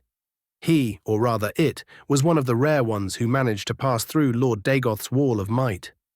How the legendary elf managed to fight so many off, I would never understand, but I would not question the providence of the divine, lest they not gift us with such a hero again. With each swing, a demon was destroyed, with each twitch of the fingers, a storm of flames summoned, and with each breath a word of power invoked, akin to the septims of old. He brought down the fury of the world upon the wicked and left them bereft of their offensive existences. And yet, for each foe laid low, an entire slew of new invaders surged, only the grace of Zenithar and the might of a god-slayer holding the tide back from devouring both the guilty and the innocent. Lord Dagoth rose high his single-edged blade and called Oriel. A wave of fire as bright as the sun itself blasting forth from him and into the portals, scorching all that awaited beyond. The invaders paused for but a dozen seconds, more than long enough for a rejuvenating wind to enter the cathedral, filling it with scents of the forest and meadow, as I felt my bruises knit together and the fire in my heart be reignited. But even as we were rejuvenated and a new wave of demon filth fell upon us, I could see Lord Dagoth slowing down, his attacks missing their alignment every so often, and the frequency of his spells fizzing out just a second faster than before, increasing with each minute passing. I wished to rush forth and help this hero, but I felt a familiar gaze fall upon my back, and it bid me wait, for it held wisdom greater than my own. A fresh surge of power came from the portal, making me stumble back and almost fall, if not for the divine invigoration surging within my soul, and a massive figure walked out. My eyes itched as I beheld the abomination, a large reptilian creature I knew as a Daedroth of the darker Daedra, but clad in the resplendent plate of Meridia, an image which was further marred by formless tentacles, which changed position, near constantly making me genuinely regret looking at the thing. The saviour of our city, who looked to be beleaguered, but a moment prior, straightened his back and leaned upon the sword-staff with which he had slain a slew of demons. A loud scoff came from his crown-masked head as he demanded, "Is this all you fools could offer, after all that effort to slow me down?" But the Daedra cared not for what they believed to be his platitudes, and the creature surged forward, its charge swiftly stopped by the one known as Akulakan, as Lord Dagoth immediately rammed his glaive into the creature's head, the powerful weapon passing through the armor as if it were not there in the first place, and carving a rightful gouge into the vile thing. A whistling noise filled the air as the remaining lesser Dremora began to fall while clutching at their throats, a blur of grey-silver passing through their formation and cutting them down like a scythe taken to wheat, soon leaving only the Daedroth as its target.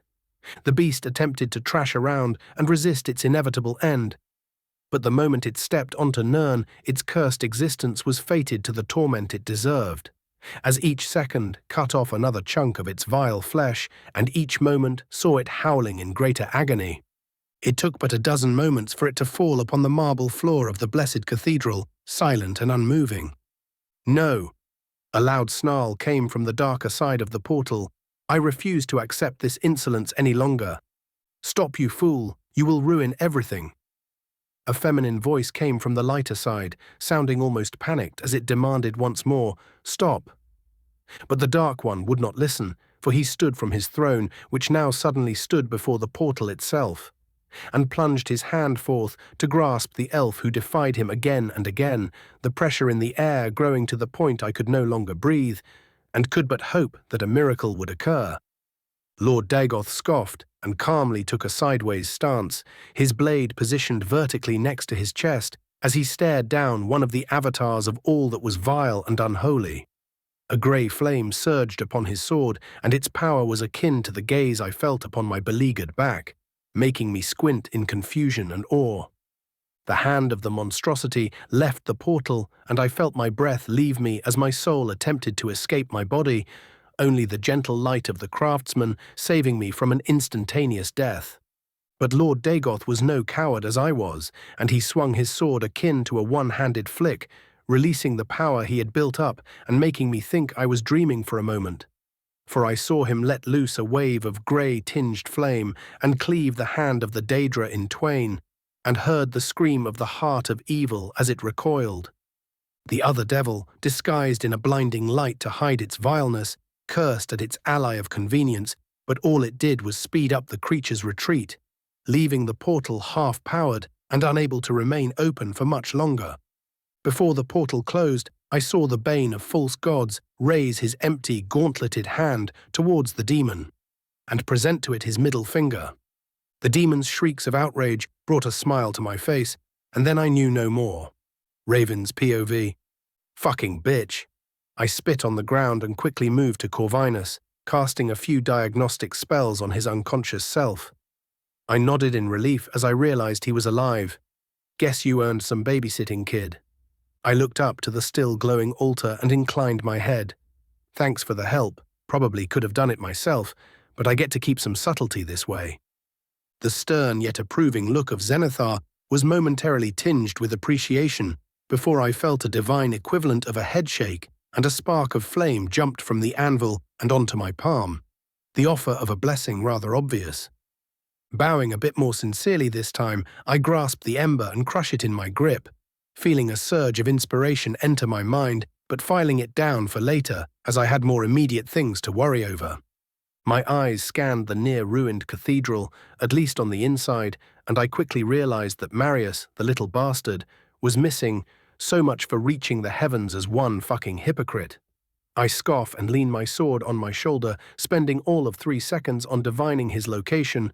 Oh well, you can run, but you can't hide. Chapter 397, Chapter 17th, Securing the Choke Point. Raven's POV.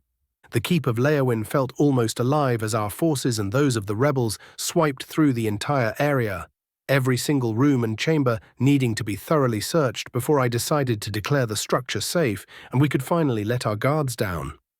The little reception I received in the cathedral was absolutely wonderful for my already unhealthy levels of paranoia. I was not a suspicious wreck, but the fact that it happened once meant it would no doubt happen again, and so any laxity I previously had in visiting new places was quite thoroughly ruined. And yet why, oh why, did my heart beat with excitement whenever I remembered shredding that eternal bastard's hand into bits? Self-evident, really. Guess I was just being dramatic for the sake of it.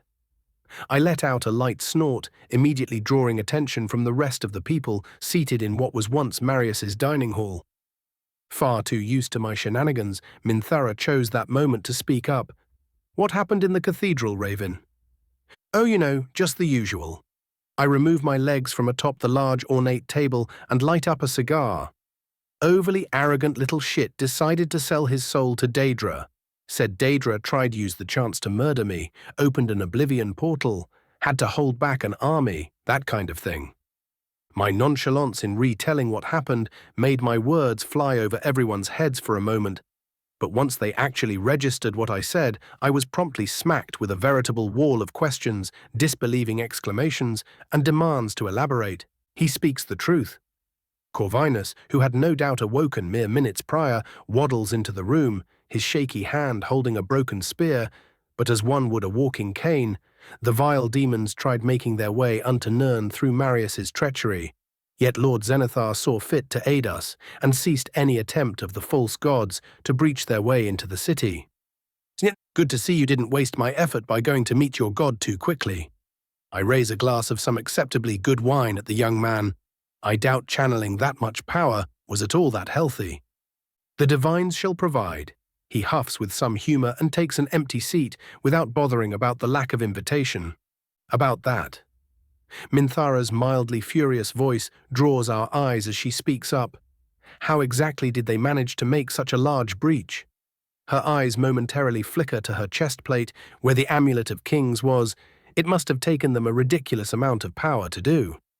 I will not go into too many details about powerful Daedra summoning for obvious reasons. I give pointed looks to the gathered leaders and nobles, mostly eliciting noises of agreement and understanding. But they were summoned through a temporary stopgap, likely aimed at killing me and maybe ravaging the city afterwards before they were forced out. So the Daedra were here because of you.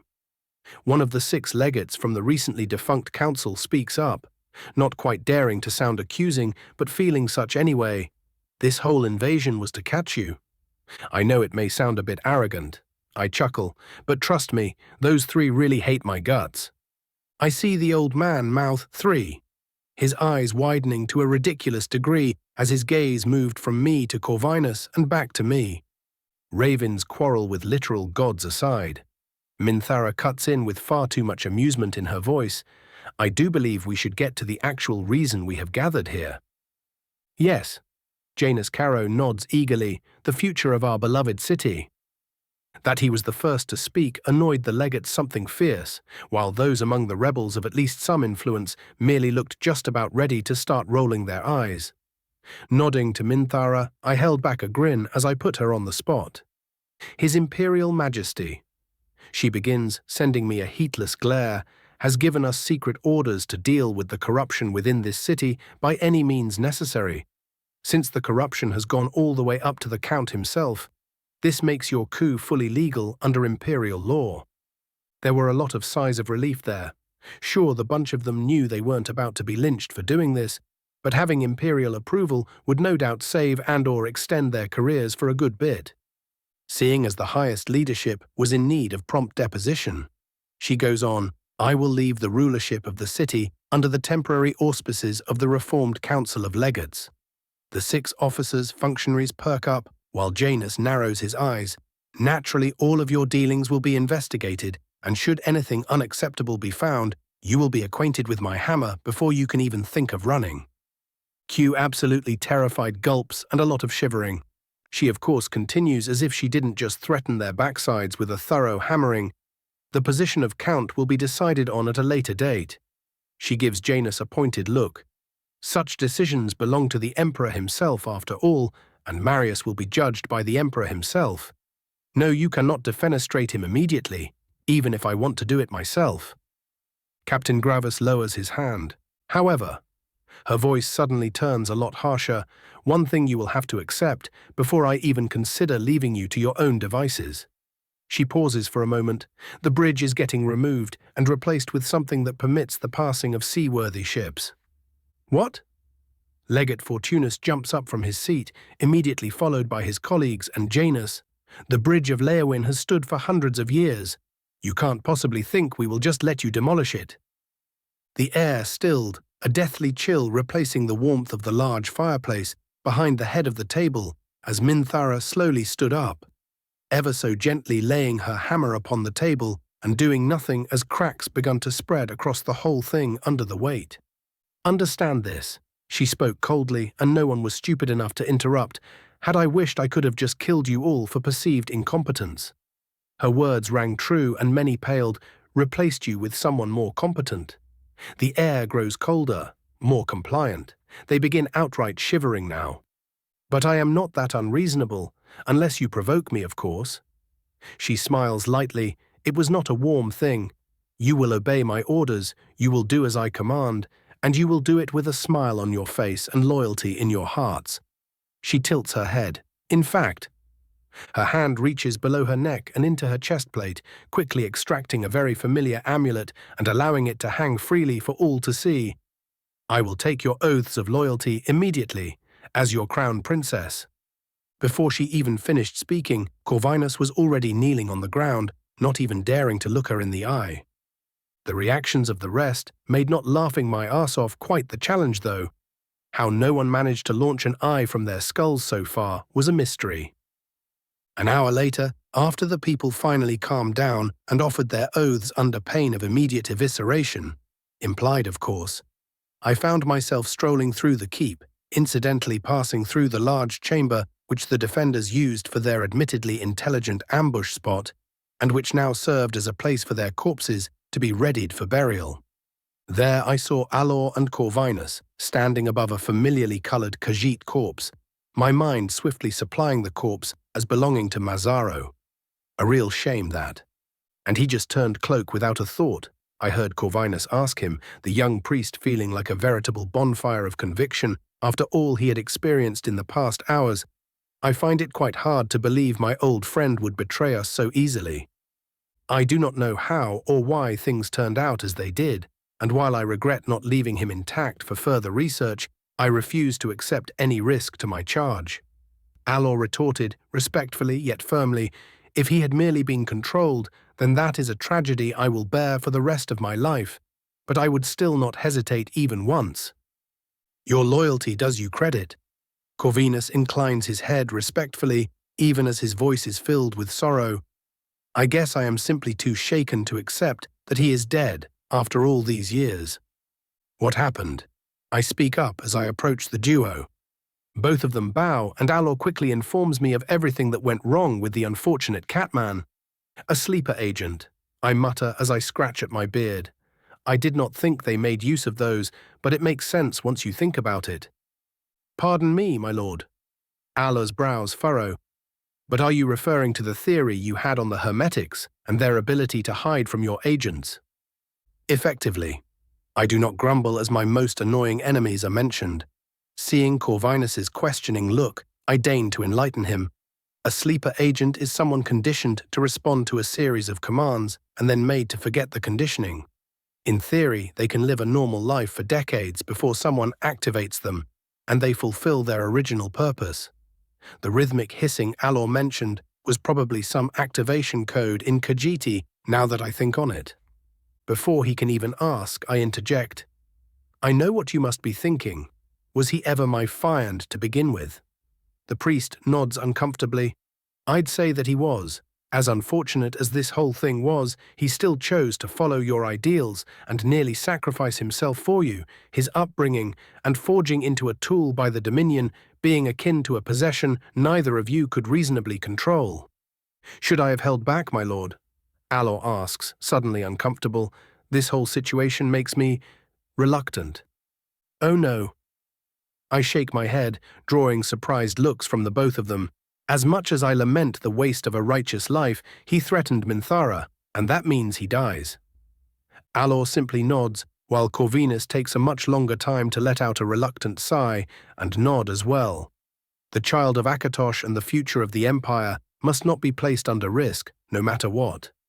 I just hope Zenithar accepts his broken child into his domain. I am sure your prayers will reach him. I clap the priest on the back. After all this, I doubt you will have much peace, what with how much divine power you are radiating. What? His mouth falls open as he gapes at me. You've become a conduit for your god. I grin at him. Do make sure not to let it get to your head, or I will have to assassinate you Toodles. I wave behind my back as I walk off, leaving the confounded man behind as Alor turned to him, with his signature ravenous curiosity. Poor man was probably going to be strapped to a table by the end of this with how he was getting stared at. Oh well, not my problem. Hours later, I found myself strolling beside Minthara, with only Akilakan stepping softly behind us as protection as we went sightseeing throughout Leyawiin. Destroying this will be a real shame, she mutters as we cross the bridge, practically covered in manors and warehouses. It is one of the oldest structures in history. An excuse used by the locals for eras now. I scoff, letting them leech the rest of the province is just unacceptable, you know this. Yeah, she sighs, still is a shame. On that much we can agree, I allow. What do we do about Janus? She asks after a moment. I doubt the little shit will just accept not being Count, and quite frankly removing him before he becomes irritating is too easy. I think we should let him rule, actually. I shrug, much to her surprise. Her whole face twitches in disgust. But he is so worthless. He is also a weakling, I point out lightly, an easy-to-control weakling whose entire power base depends on your goodwill. Ah, she nods. Keeping the city weak and dependent on us while we enact the bridge plan will make things much easier, won't it? Ah, she can learn, I exclaim dramatically. She crosses her arms and pouts. Hey, Raven. She speaks up after a full minute of companionable silence. Are you sure you are doing fine? Still jittery about the whole ambush thing. I admit somewhat reluctantly as we near the middle of the bridge, a cigar appearing between my fingers on mere instinct, showing my actual nerves. I knew it was going to happen at some point, but never expected it to be so blatant and forceful. They will try again after this. She sighs as we both sit at the stone fence of the large bridge, only the dead center of it being free enough of buildings that we could look at the horizon on both sides. Yeah, I agree, if they did it once, I don't see them stopping, even if I did shred Molag's arm. She turns to me slowly, her face contorted in an admittedly cute expression of surprise. You did what?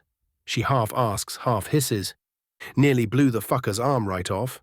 I most assuredly do not giggle like a deranged child as I mention this. Dumbass tried grabbing me from within the portal, and I shoved all of my growing divinity into my sword. Bastard didn't suspect a thing before it was too late. She stares at me for a moment before letting out an annoyed huff, her shoulders visibly loosing tension as she relaxed. Could have just led with that, you twat. Chuckling, I embrace her in a side hug, my amusement only growing as she blushed at the relatively simple act of affection. Can't make things too easy for you now, can I? She just huffs again, but pointedly does not untangle herself.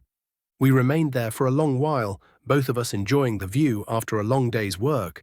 Chapter 398, Chapter 68, Calculations, Statistical and Political. Raven's POV, STR 80 to 85, Dex 86 to 90, Vit 120 to 121, Mind 125 to 126, Mag 2100 to 2150, Cudden no 750. Nothing unexpected there. Lower stats are catching up while the higher ones have become a bitch to improve naturally. I cup my chin as I lean into a rather smooth bit of wall. Rituals or patience? To risk or not to risk? I barely shake my head at the thought, best not to. I got all the time in the world after all. Blessing of Zenithar, everything made by your hands is slightly closer to perfection in every single aspect of its being. Going to experiment the fuck out of this thing. I barely contain the mildly malicious chuckle building up in my chest as I start imagining the mad shit this will, probably, let me build. Maybe. You are stalling. Scorch's far too amused voice reaches me from within. Yeah, laugh it up, you bucked of discount KFC. I roll my eyes, ignoring the suddenly much more furious squawk, and focus all my perception inwards. The light film covering my magicka having grown a lot more active and turbulent, if not actually much denser. A sudden and admittedly rather satisfying mental ping breaks me from my observations. Threshold for new statistic passed, divinity unlocked.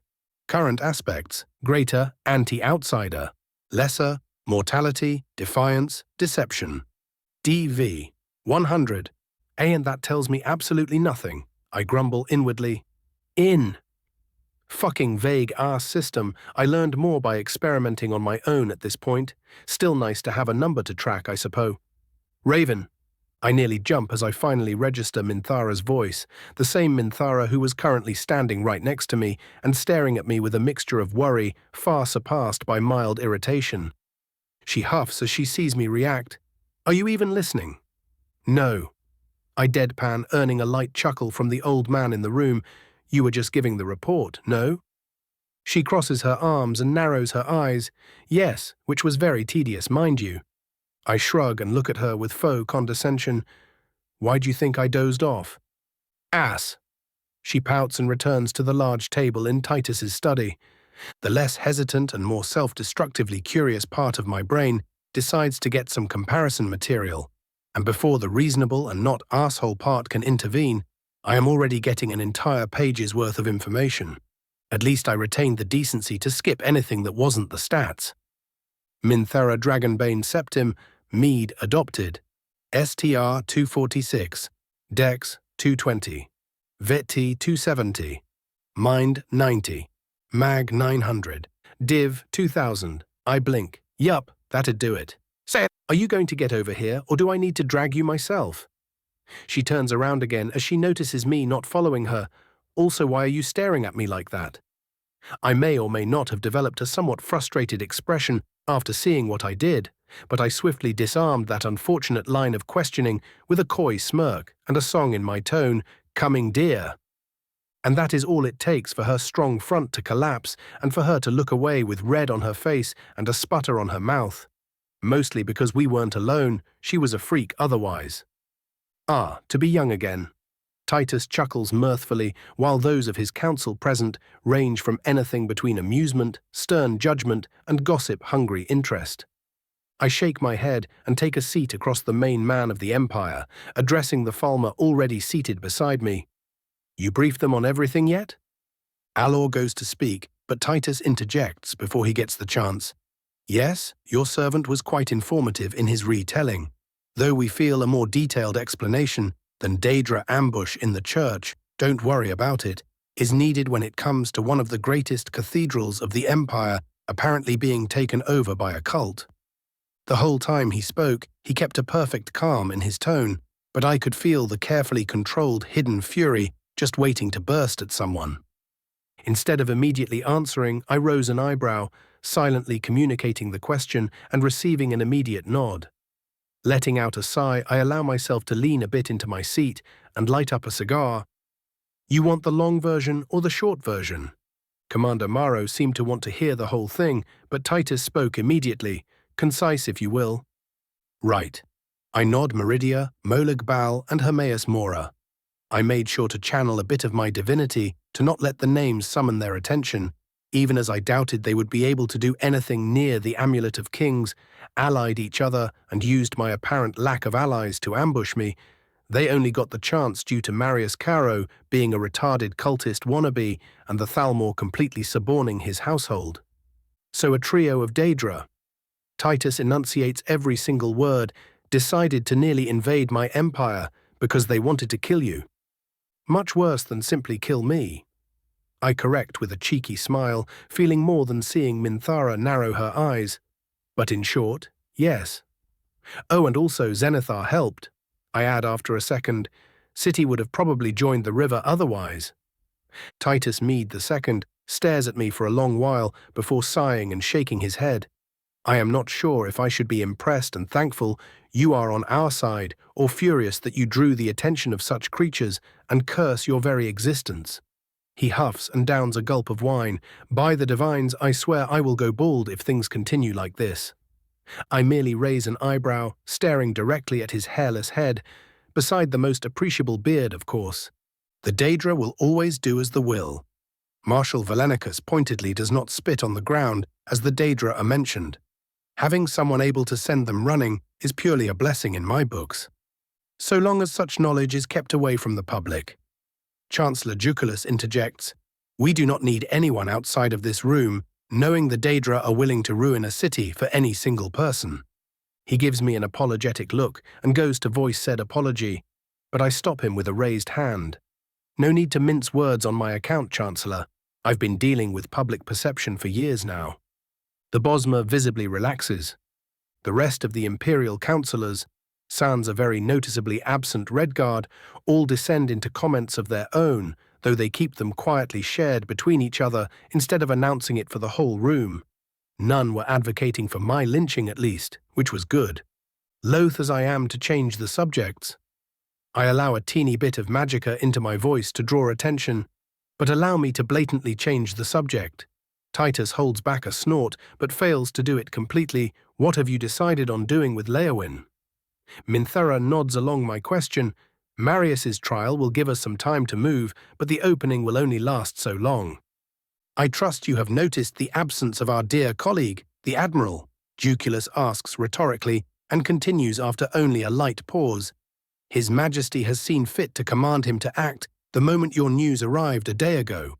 The river fleet, mostly based from the Imperial city itself, has been dispatched down the Nibin, ostensibly as a reserve guard force to keep control of the city, as any legionary garrison would have taken much longer. Marshal Valenicus adds with a small bit of annoyance, those boatmen rejects will no doubt muck it up somewhere, but at least I know to trust Alakim to keep them from making things worse. Yes, trust in your colleagues is important. Juculus narrows his eyes at the Master of the Legion ever so slightly at being interrupted. Where the river fleet fails, my dragon banner will not. Minthara points out offhandedly, they were left there for a reason. She tilts her head. Well them, the Legion volunteers and Bruman forces. At least the overeager kid will learn some patience by dealing with idiot citizens. Valenicus scoffs, obviously referring to Count Roland, who was left in command of the temporary garrison. Yes, quite. Juculus clears his throat. his demeanor shifting into his natural neutral state. But a single moment later, that being said, the river fleet has been additionally equipped with masons and architects, and local trading guild contacted to transport stone. I will permit, he glares at Valenicus again, my colleague the Lady Ara to elaborate on their task. The mistress of infrastructure smiles affably. My thanks, Chancellor. The petite Altma already looking back to me. Initially we had planned on merely destroying the bridge and forcing the crossing to be done by boat. She winces, a rather immediate solution, and one I did not agree with, which is why we hired the greatest architects of the city to design a large drawbridge wide enough to let proper seafaring vessels through while still retaining the commercial benefits of its previous iteration. And what of the houses already on the bridge? Minthara questions. Ara answers without pausing a beat.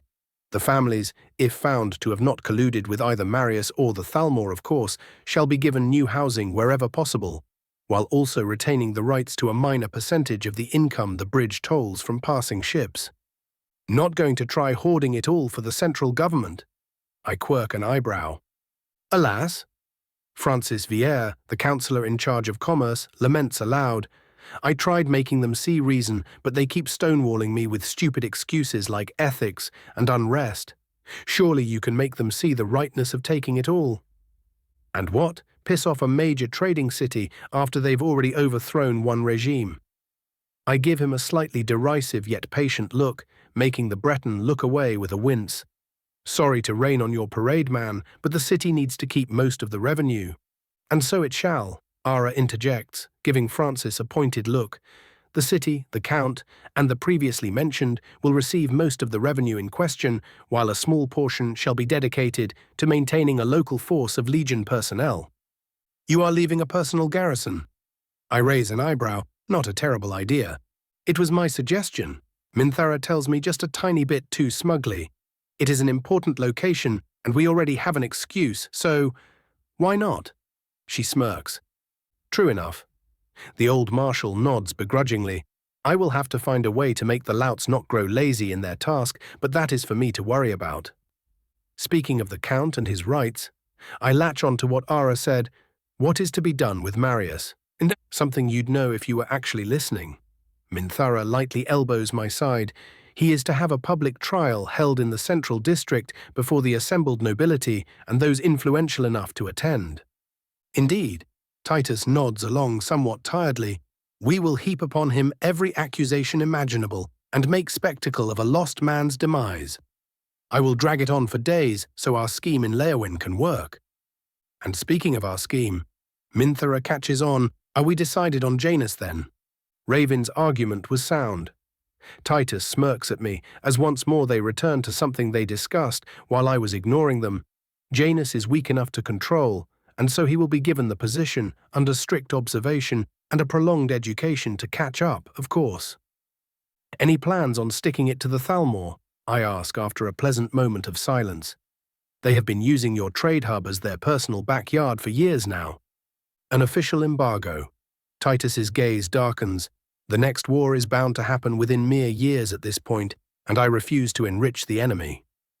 The whole council turns solemn at the mention of war, but no one deigns to correct the old emperor.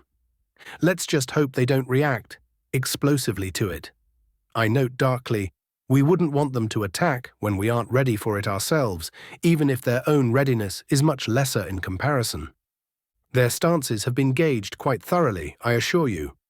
Duculus informs me they will cut their losses. So long as you are certain, I give him a nod. What is our next move then? Minthara breaks the ensuing silence. We keep increasing your influence in the capital and, most importantly, within the legion itself. Titus answers, our interior is mostly secured. He nudges his eyes at me, with only the situation in Skingrad remaining obfuscated as of right now. I will focus on that one then. I accept the implication easily enough. I don't know if I will be dealing with the issue myself, but I should have it cleared up before I head out to Morrowind.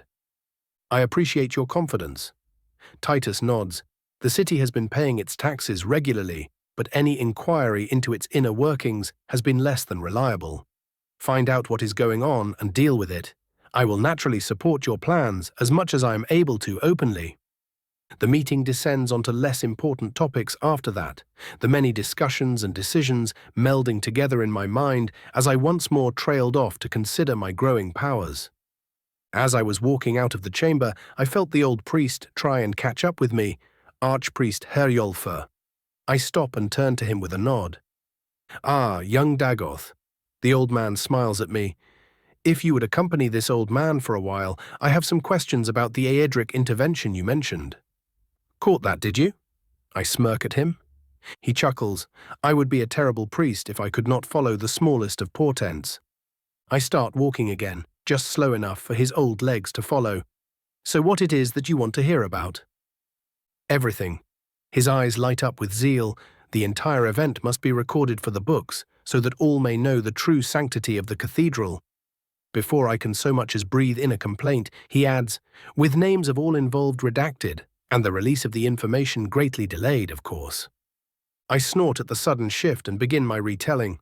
Needless to say, by the time I was done, Corvinus was more than assured an archpriestly visit in the coming days. Chapter 399. Chapter 19. Of Falmer merchants and highborn guests. I shuffle through a stack of parchment with my usual unnatural speed as Eldor stands before my study table and fidgets nervously. My constant shifts in expression, from approving to mildly annoyed to genuinely baffled, no doubt making all his nerves stand at attention for a good 10 minutes as I read through the entirety of his report. Finally, I placed the last parchment back atop the stack and let out a light hum. That is honestly more nobles than I expected. They are usually more cautious about things, especially when it comes to large-scale investment. Grasping at the opportunity to stop just standing there silently, Eldor immediately catches on. "While this would usually be the case, my lord, no high noble of Cyrodiil is quite so incompetent as to not seek information of the uprising in Skyrim." He smirks lightly. "Word of your mechanical prowess has reached them long before you yourself did. No doubt helped along by your criers just accidentally starting their advertising exactly after the Elder Council meeting." I mirror his expression. "Still, it is a good thing I am almost done with establishing the portal under the mansion. These orders are far larger than we originally expected. The market will do as it will." Eldor shrugs. The moment one of them saw their rivals and peers making a massive purchase, most of the rest of them could not resist matching them, lest they look weak in comparison. A snort leaves me. Downright devious, that. Indeed, he chuckles greedily while rubbing his hands. Aside from the slight interruption from the Miners' Guild, everything else is in controllable order, as you have no doubt surmised yourself. "Ah, yes, the Miners' Guild." I shake my head. Can't say their concerns are invalid. Having their livelihoods usurped by unthinking and unfeeling automatons must be a thing of nightmares, especially for those whose entire families are in the business. A rather foolish concern, even if understandable. Eldor nods. To fully replace a mining workforce with your automata would be a rather ruinous expense. Quite. I hum. Even back in Silrune Fell, the mines aren't at full capacity yet. They are quite massive, admittedly, but it warrants mentioning even then. Besides, my lord, we are forgetting something quite important. The slightly feral-looking Falmer smirks greedily. If they do start ruining their subjects' livelihoods in favor of efficiency and start oppressing them in any way, that just means easy leverage for us. "You have learned well," I croak in a voice no one from this world would be able to place, before shaking my head in amusement and moving on. "I see the synod was among the largest participants." "Yes, the mages of the synod."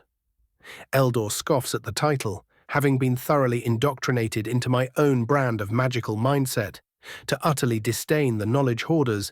While they did not purchase the greatest bulk of goods, they did attain the greatest variety, everything from the rough terrain spider cart to the smallest of mining drones. No doubt hoping to dissect our work. I shake my head. "Yes." Eldor chuckles. "It is a real shame we won't be able to witness the explosions ourselves." I look up at the ceiling. I am almost tempted to hire the Thieves' Guild to infiltrate one of their bases and record it for us, but I am not dumb enough to give them access to the orb, TM. Such a shame. the Falmer laments with me. And speaking of shame, I straighten up in my seat and finally get to the point of irritation from the whole report. You agreed to a meeting with a trio of counts without my approval. Explain. His giddiness at the successful startup of our business evaporates as he instinctually attempts to look smaller under my looming gaze. 1,000 pardons, my lord. He bows his head, remaining respectably composed. The purchases made by the Count of Coral were of the greatest magnitude, even after the staff measuring was done with, and he wished to meet you personally to discuss gaining access to your combat models. He takes a short breath and continues, I obviously realize that this is not merely business motivated, and considering your emphasis on expediency. He tilts his head. I found it best to arrange a meeting while you were busy in Leyawiin. I stare at him for a while longer, and he at least has the decency not to fidget. Acceptable. I say finally, though next time do contact me before making such decisions. He goes to, rightfully, point out how he has no way to contact me while I am away, but is interrupted as he instinctually catches an orb. Tamercha? I tossed. The farmer blinks in surprise before looking up at me with slightly widened eyes. While I do not like having my schedule changed, you made the right decision. I tell him simply, you will be leading our business efforts in the city for the foreseeable future, and unless you thoroughly fuck up long beyond even that. For that you need to show initiative, which you have done. He just stares at me with an open mouth. Have a care not to swallow any flies. I deadpan, you aren't in the caves anymore. My words wake him up from his stunned state, and he immediately bows. I will do my utmost to prove your trust was not misplaced, my lord. See that you don't? My eyes darken threateningly for a moment. Now get going. I have only a few minutes to prepare for this meeting I just learned I am having. He has the decency to scratch the back of his head sheepishly before bowing once more and strutting out of my study. Jackal, I intone as I make sure Eldor is far enough away, not even pausing as the Mephilan stepped out of a nearby shadow. I want an extra agent following his every move. Initiative is well and good, but I don't want any more surprises. The Dunmer bows and disappears without a word. Now then, how best to kill some time? Minthara is currently mingling with General Julius. Idrasa teleported back to the foundry. Alor is studying the situation in Skingrad.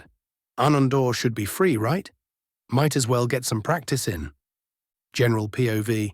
A trio of nobles with a pair of heavily armored or well-robed guards, each rode into the Elven Gardens district of the Imperial City. The seemingly jolly fat man at the head of their little group, leading his poor horse towards a particular section of the district with purpose in his eyes. It sure has been a while since I was graced with the beauty of the district. Vitellius Tor pats his belly, seemingly not the least perturbed by the fact he had to ride in the sun like some peasant. A sentiment not shared by his female companion. Why exactly did you insist we don't take the carriage? This sun is dreadful. Come off it, Verena. The third high noble scoffs. He already explained himself. I know very well why, Julian. She enunciates his name as if it were an insult, but a lady has the right to complain about things she finds distasteful. Verena Eswood of Blackwood raises her nose with a huff. Ah, it would seem we have arrived. The seemingly jolly Count of Coral calls out, his practiced eyes noticing a pair of red embers staring at their party from one of the windows of the manors, bordering the largest one which belonged to their host. Finally, Verena grumbles, much to Julian's exasperation. As they approached the provisionally named Dagoth Manor, they were greeted by the sight of a quartet of guards, two standing ramrod straight and wielding halberds, while the other two wore white fur cloaks and were armed with repeating crossbows. One of the halberdiers, wearing a particularly impressive set of embossed and no doubt enchanted plate armor, stepped forward, his masked face immediately zeroing in on Vitellius's. State your name and purpose. He said simply, before either Julian or Verena have the time to be offended by the terseness, Vitellius answers, and a fine day to you too, my good man. He smiles affably at the blank-faced elf. I am Count Vitellius Tor of Coral. The esteemed personages accompanying me are the delightful Countess Verena Eswood of Blackwood and the youthful Count Julian Caris of Kvatch. The elf simply stares at them for a blink longer before inclining his head ever so slightly. His lordship has been expecting you. Your guards may remain in the reception area while we guide you to the gardens in the back. Ugh, more sun. Verena scoffs silently, going completely ignored by the guardsman. But of course, Vitellius once more preempts Julian, "Lead the way, my good man." They are led to a stable where they leave their horses and through the admittedly rather impressive reception hall of the manor, their guards being offered food and drink, which Vitellius immediately approved of, while the duo were forced to follow, lest they earn the fury of their guards at being denied the obviously masterfully prepared food. As they were being led through a long hall, Julian failed to contain his irritation, "Denying us our guards." He hisses silently, "Does the elf seek to humiliate us?" He immediately regrets it as the halberdier's gaze begins burning into his back, but the fat count rushes to the proverbial rescue once more. "We are in the home of an archmage, Julian." He speaks just a tad louder than necessary. To even insinuate we are not safe under his hospitality would be a grave insult. Julian scoffs but doesn't contradict him. While the two of the male nobles were discussing their apparent safety or lack thereof, Verena was too busy admiring the exotic reliefs and murals crafted in the distinct style of Silrun Fell and interspersed with older ones in the style of Morrowind. She tried chatting up the guardsman about it, but the elf remained pointedly silent, leading to the woman developing a frustrated pout as they were finally led out into the large back garden of the manor, and right into the sight of a rather deadly-looking spa. Two heavily armored elves, one of them wielding a shield and arming sword and clad in gleaming moonstone plate, while the other wielded a single-bladed sword with one hand while his other was seemingly left free for no reason, his magnificent robes combined with the ebony crown and plate, making his identity rather obvious. "How nice of our host to prepare a show for us."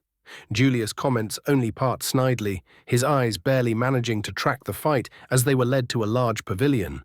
Even as they were seated and offered drinks, fitting to their stations, none of them spoke, the spa drawing too much attention to do anything else but watch attentively. 5 minutes later, the elf clad in moonstone blocked a sideways slash from his master, barely holding it back for a moment before being sent stumbling back and out of the circle they were dueling in. "Your footwork has improved, my lord." The Falmer, as revealed by him removing his helmet, "but your technique still remains flawed." The other elf, Lord Dagoth no doubt, rolled his eyes and replaced his battle attire with a rather odd but still fashionable suit of black silk, accented with purple. Yeah. He waves the snow elf off. "I need to get more practice in, but I've been too busy." He needs more practice. Count Julian finds himself muttering in his incredulity, "I could barely follow any of that, and he obviously won." "Julian, my boy." His fat, jolly companion shakes his head. "While our host may be more powerful and could probably destroy the Falmer in seconds, his snowy subject is obviously the better swordsman." "Fair enough." The Count of Kvatch nods. "Still don't see why he wastes his time trying to mate to the sword when he is already so powerful." "And that dear Julian," Verena smirks at him, pure mockery in her voice, "is why you will not be slaying any evil gods anytime soon." Before he can retort, their host appears before them without a sound, already seated, and an odd alchemical concoction burning between his fingers. Not a single bead of sweat or a smell out of place. Apologies for that. He spoke in a calm tone. "I needed to kill some time and appear to have lost track of it." Raven's POV. The fat man chuckles affably. "You will find no complaint from us, young Dagoth." He raises his glass in faux cheer. The display was more than worth the wait, if anything. "Well then, I am glad to have entertained." I smirk slightly, summoning some chilled mead from Tolfdir's own village.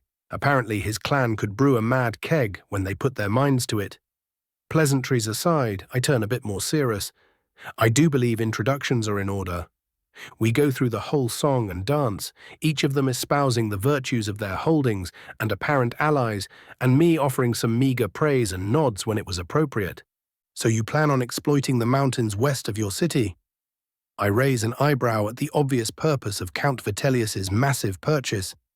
"Not a terrible idea, even if you will still need someone of at least middling magical potence to oversee the whole effort." They will be paid more than well. You can be assured of that. The fat man nods along before meeting my eyes with a hidden glint behind his own. And as much as I do appreciate the small talk, I do believe it is high time we came to the purpose behind our visit. I was going to ask but didn't want to come off as rude. I smile at them, pretending to give a single shit about being rude or otherwise. Indeed, Count Vitellius smiles, and for your patience, I will be blunt. The combat automatons were of course just an excuse, even if I am quite interested in getting some of them. He chuckles. The real reason we are here is because it has become quite obvious who the next sovereign of our beloved empire is going to be. A rater evident outcome, yes. I nod simply, drawing a smug look from Countess Verena and a grumble from Count Julian. Have you come to sell your support then? I do so love it when a peer decides to skip the song and dance. Vitellius chuckles loudly while his two companions hold themselves back from being visibly offended by my choice of words. I see. I hum and lean back into my seat.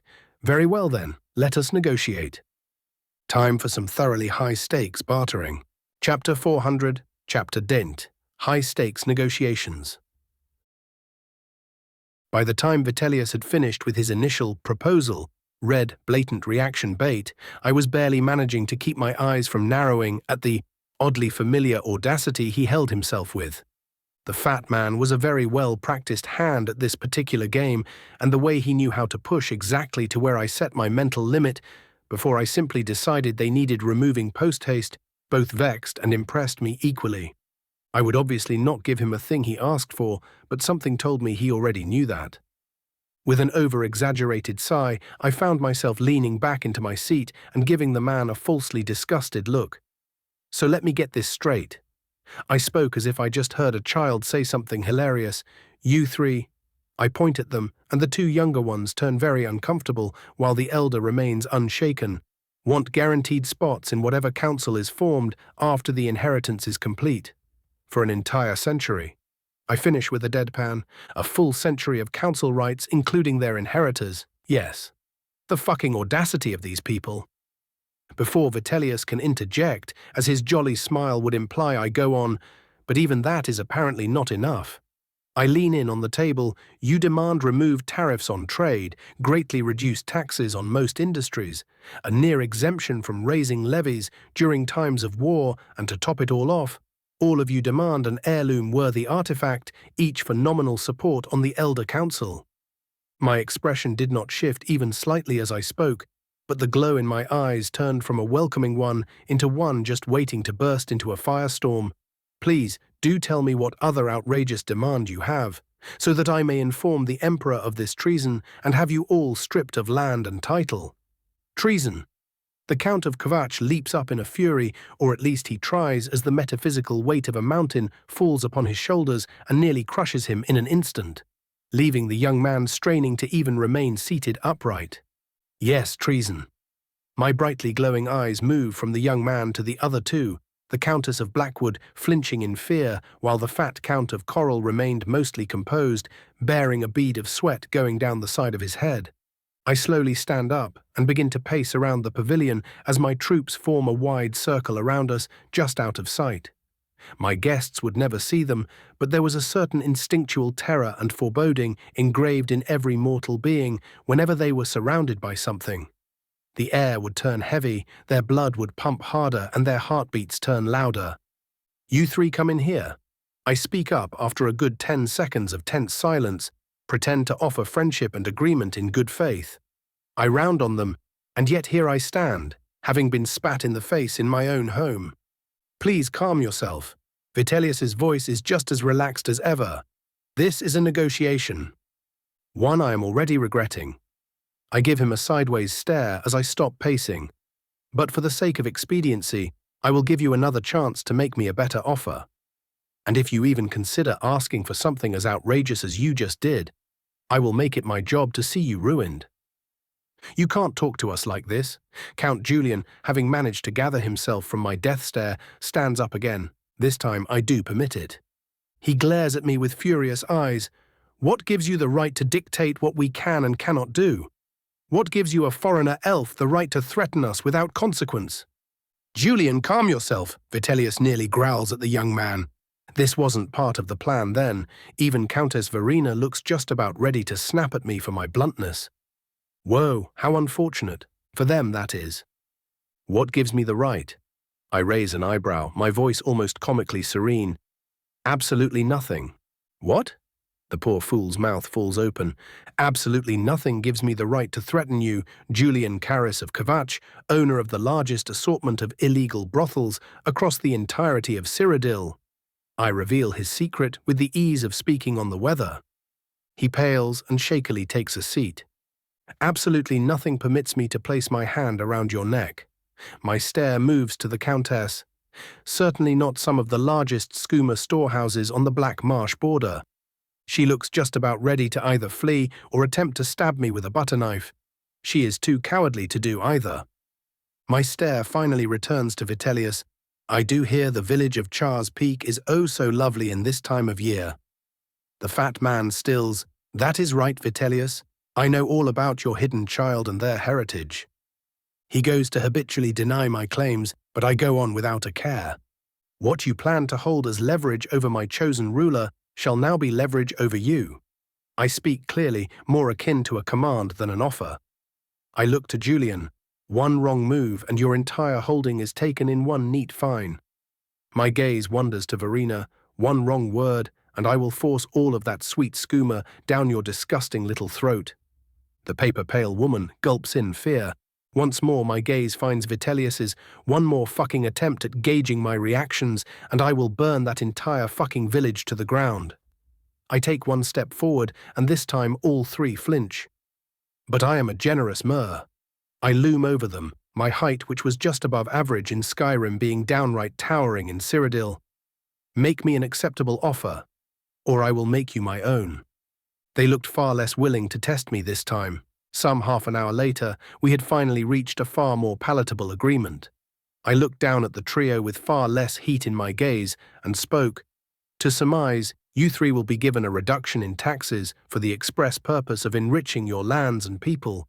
Try and cheat me, and I will know. I lean in slightly.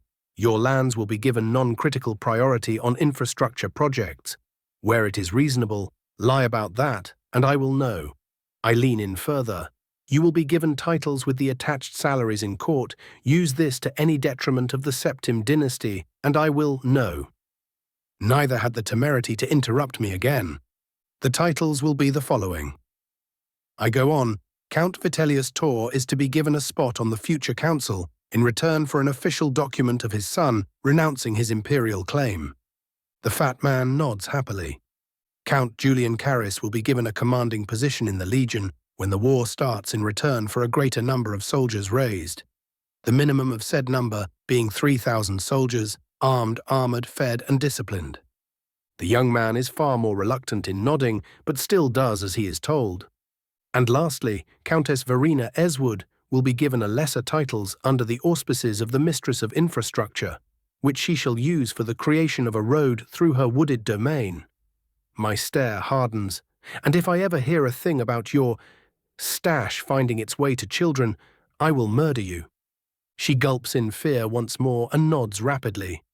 All this will be given in return for your unquestioning, complete and loyal support of the new Septim dynasty. My voice rings out clearly and harshly. Any deviation or sign of treachery will be met with extreme prejudice. Are we agreed? A trio of agreements rings out, some more and some less enthused. I trust that all parties are satisfied. Vitellius pats his stomach and looks from one face to another. I personally find that a good meal is great to seal a momentous deal. What say you, Lord Dagoth? As if orchestrated, which it very much so was, one of my servants brings a masterfully baked, hungry mage-sized pizza and places it in front of me. I look up from my mean and in the trio of suddenly very hungry guests. Get the fuck out of my house. General POV. The trio of high nobles were almost eerily silent as they picked up their very well-fed guards and left Lord Dagoth's manor, only the sound of hooves cutting into their thoughts as they rode out of the Elven Gardens district. The moment they stepped through the gate leading to the center of the city, Julian broke the silence. By the 9, what the fuck was that, Vitellius? The younger man snarled. His now dead father had told him to always trust his old friend from Coral, but this was slowly becoming too much for the young master of Kvatch. "I have no idea what you are talking about, my friend." The fat man gave him a cheerful smile. "I personally enjoyed that little spar. An elf of 20 years just walked all over us." Verena spoke up, a bit of defeat tinging her voice. "He has placed a noose around our throats and had us thank him for it." A short bout of silence descended once more before it was shattered utterly by Vitellius's laughter. "How blind the two of you are." The fat man half scoffed, half chuckled. "That we managed to extract anything from a man known to simply remove those he found too irritating to deal with is already an achievement." "You aren't wrong," Julian admits begrudgingly. "Still, he reduced the price of our support to nearly nothing." "Ah, Julian, my dear Julian." Vitellius shakes his head, giving his younger peer an almost pitying look. "Had I not began the entire negotiation with the outrageous demands we agreed on, he would have had us pay for the privilege of serving him and his chosen sovereign." "To truly," Verena stutters slightly. "Indeed." Vitellius smirks. "Trust me, compared to what could have happened to us the moment we stepped into that manor, today's outcome was a victory." The fat man knew damn well that if he had pushed just a tiny bit further, all three of them would soon find themselves facing rather unfortunate accidents. Julian's shoulders slump, a fresh determination lighting up in his eyes. "I guess I should start reading up on strategy manuals again. I don't need that creature thinking me incompetent after I bought my command." He barely holds back a shiver at the thought. Verena says nothing, but also notes down hiring a tutor for the position she gained. Something doesn't add up, though.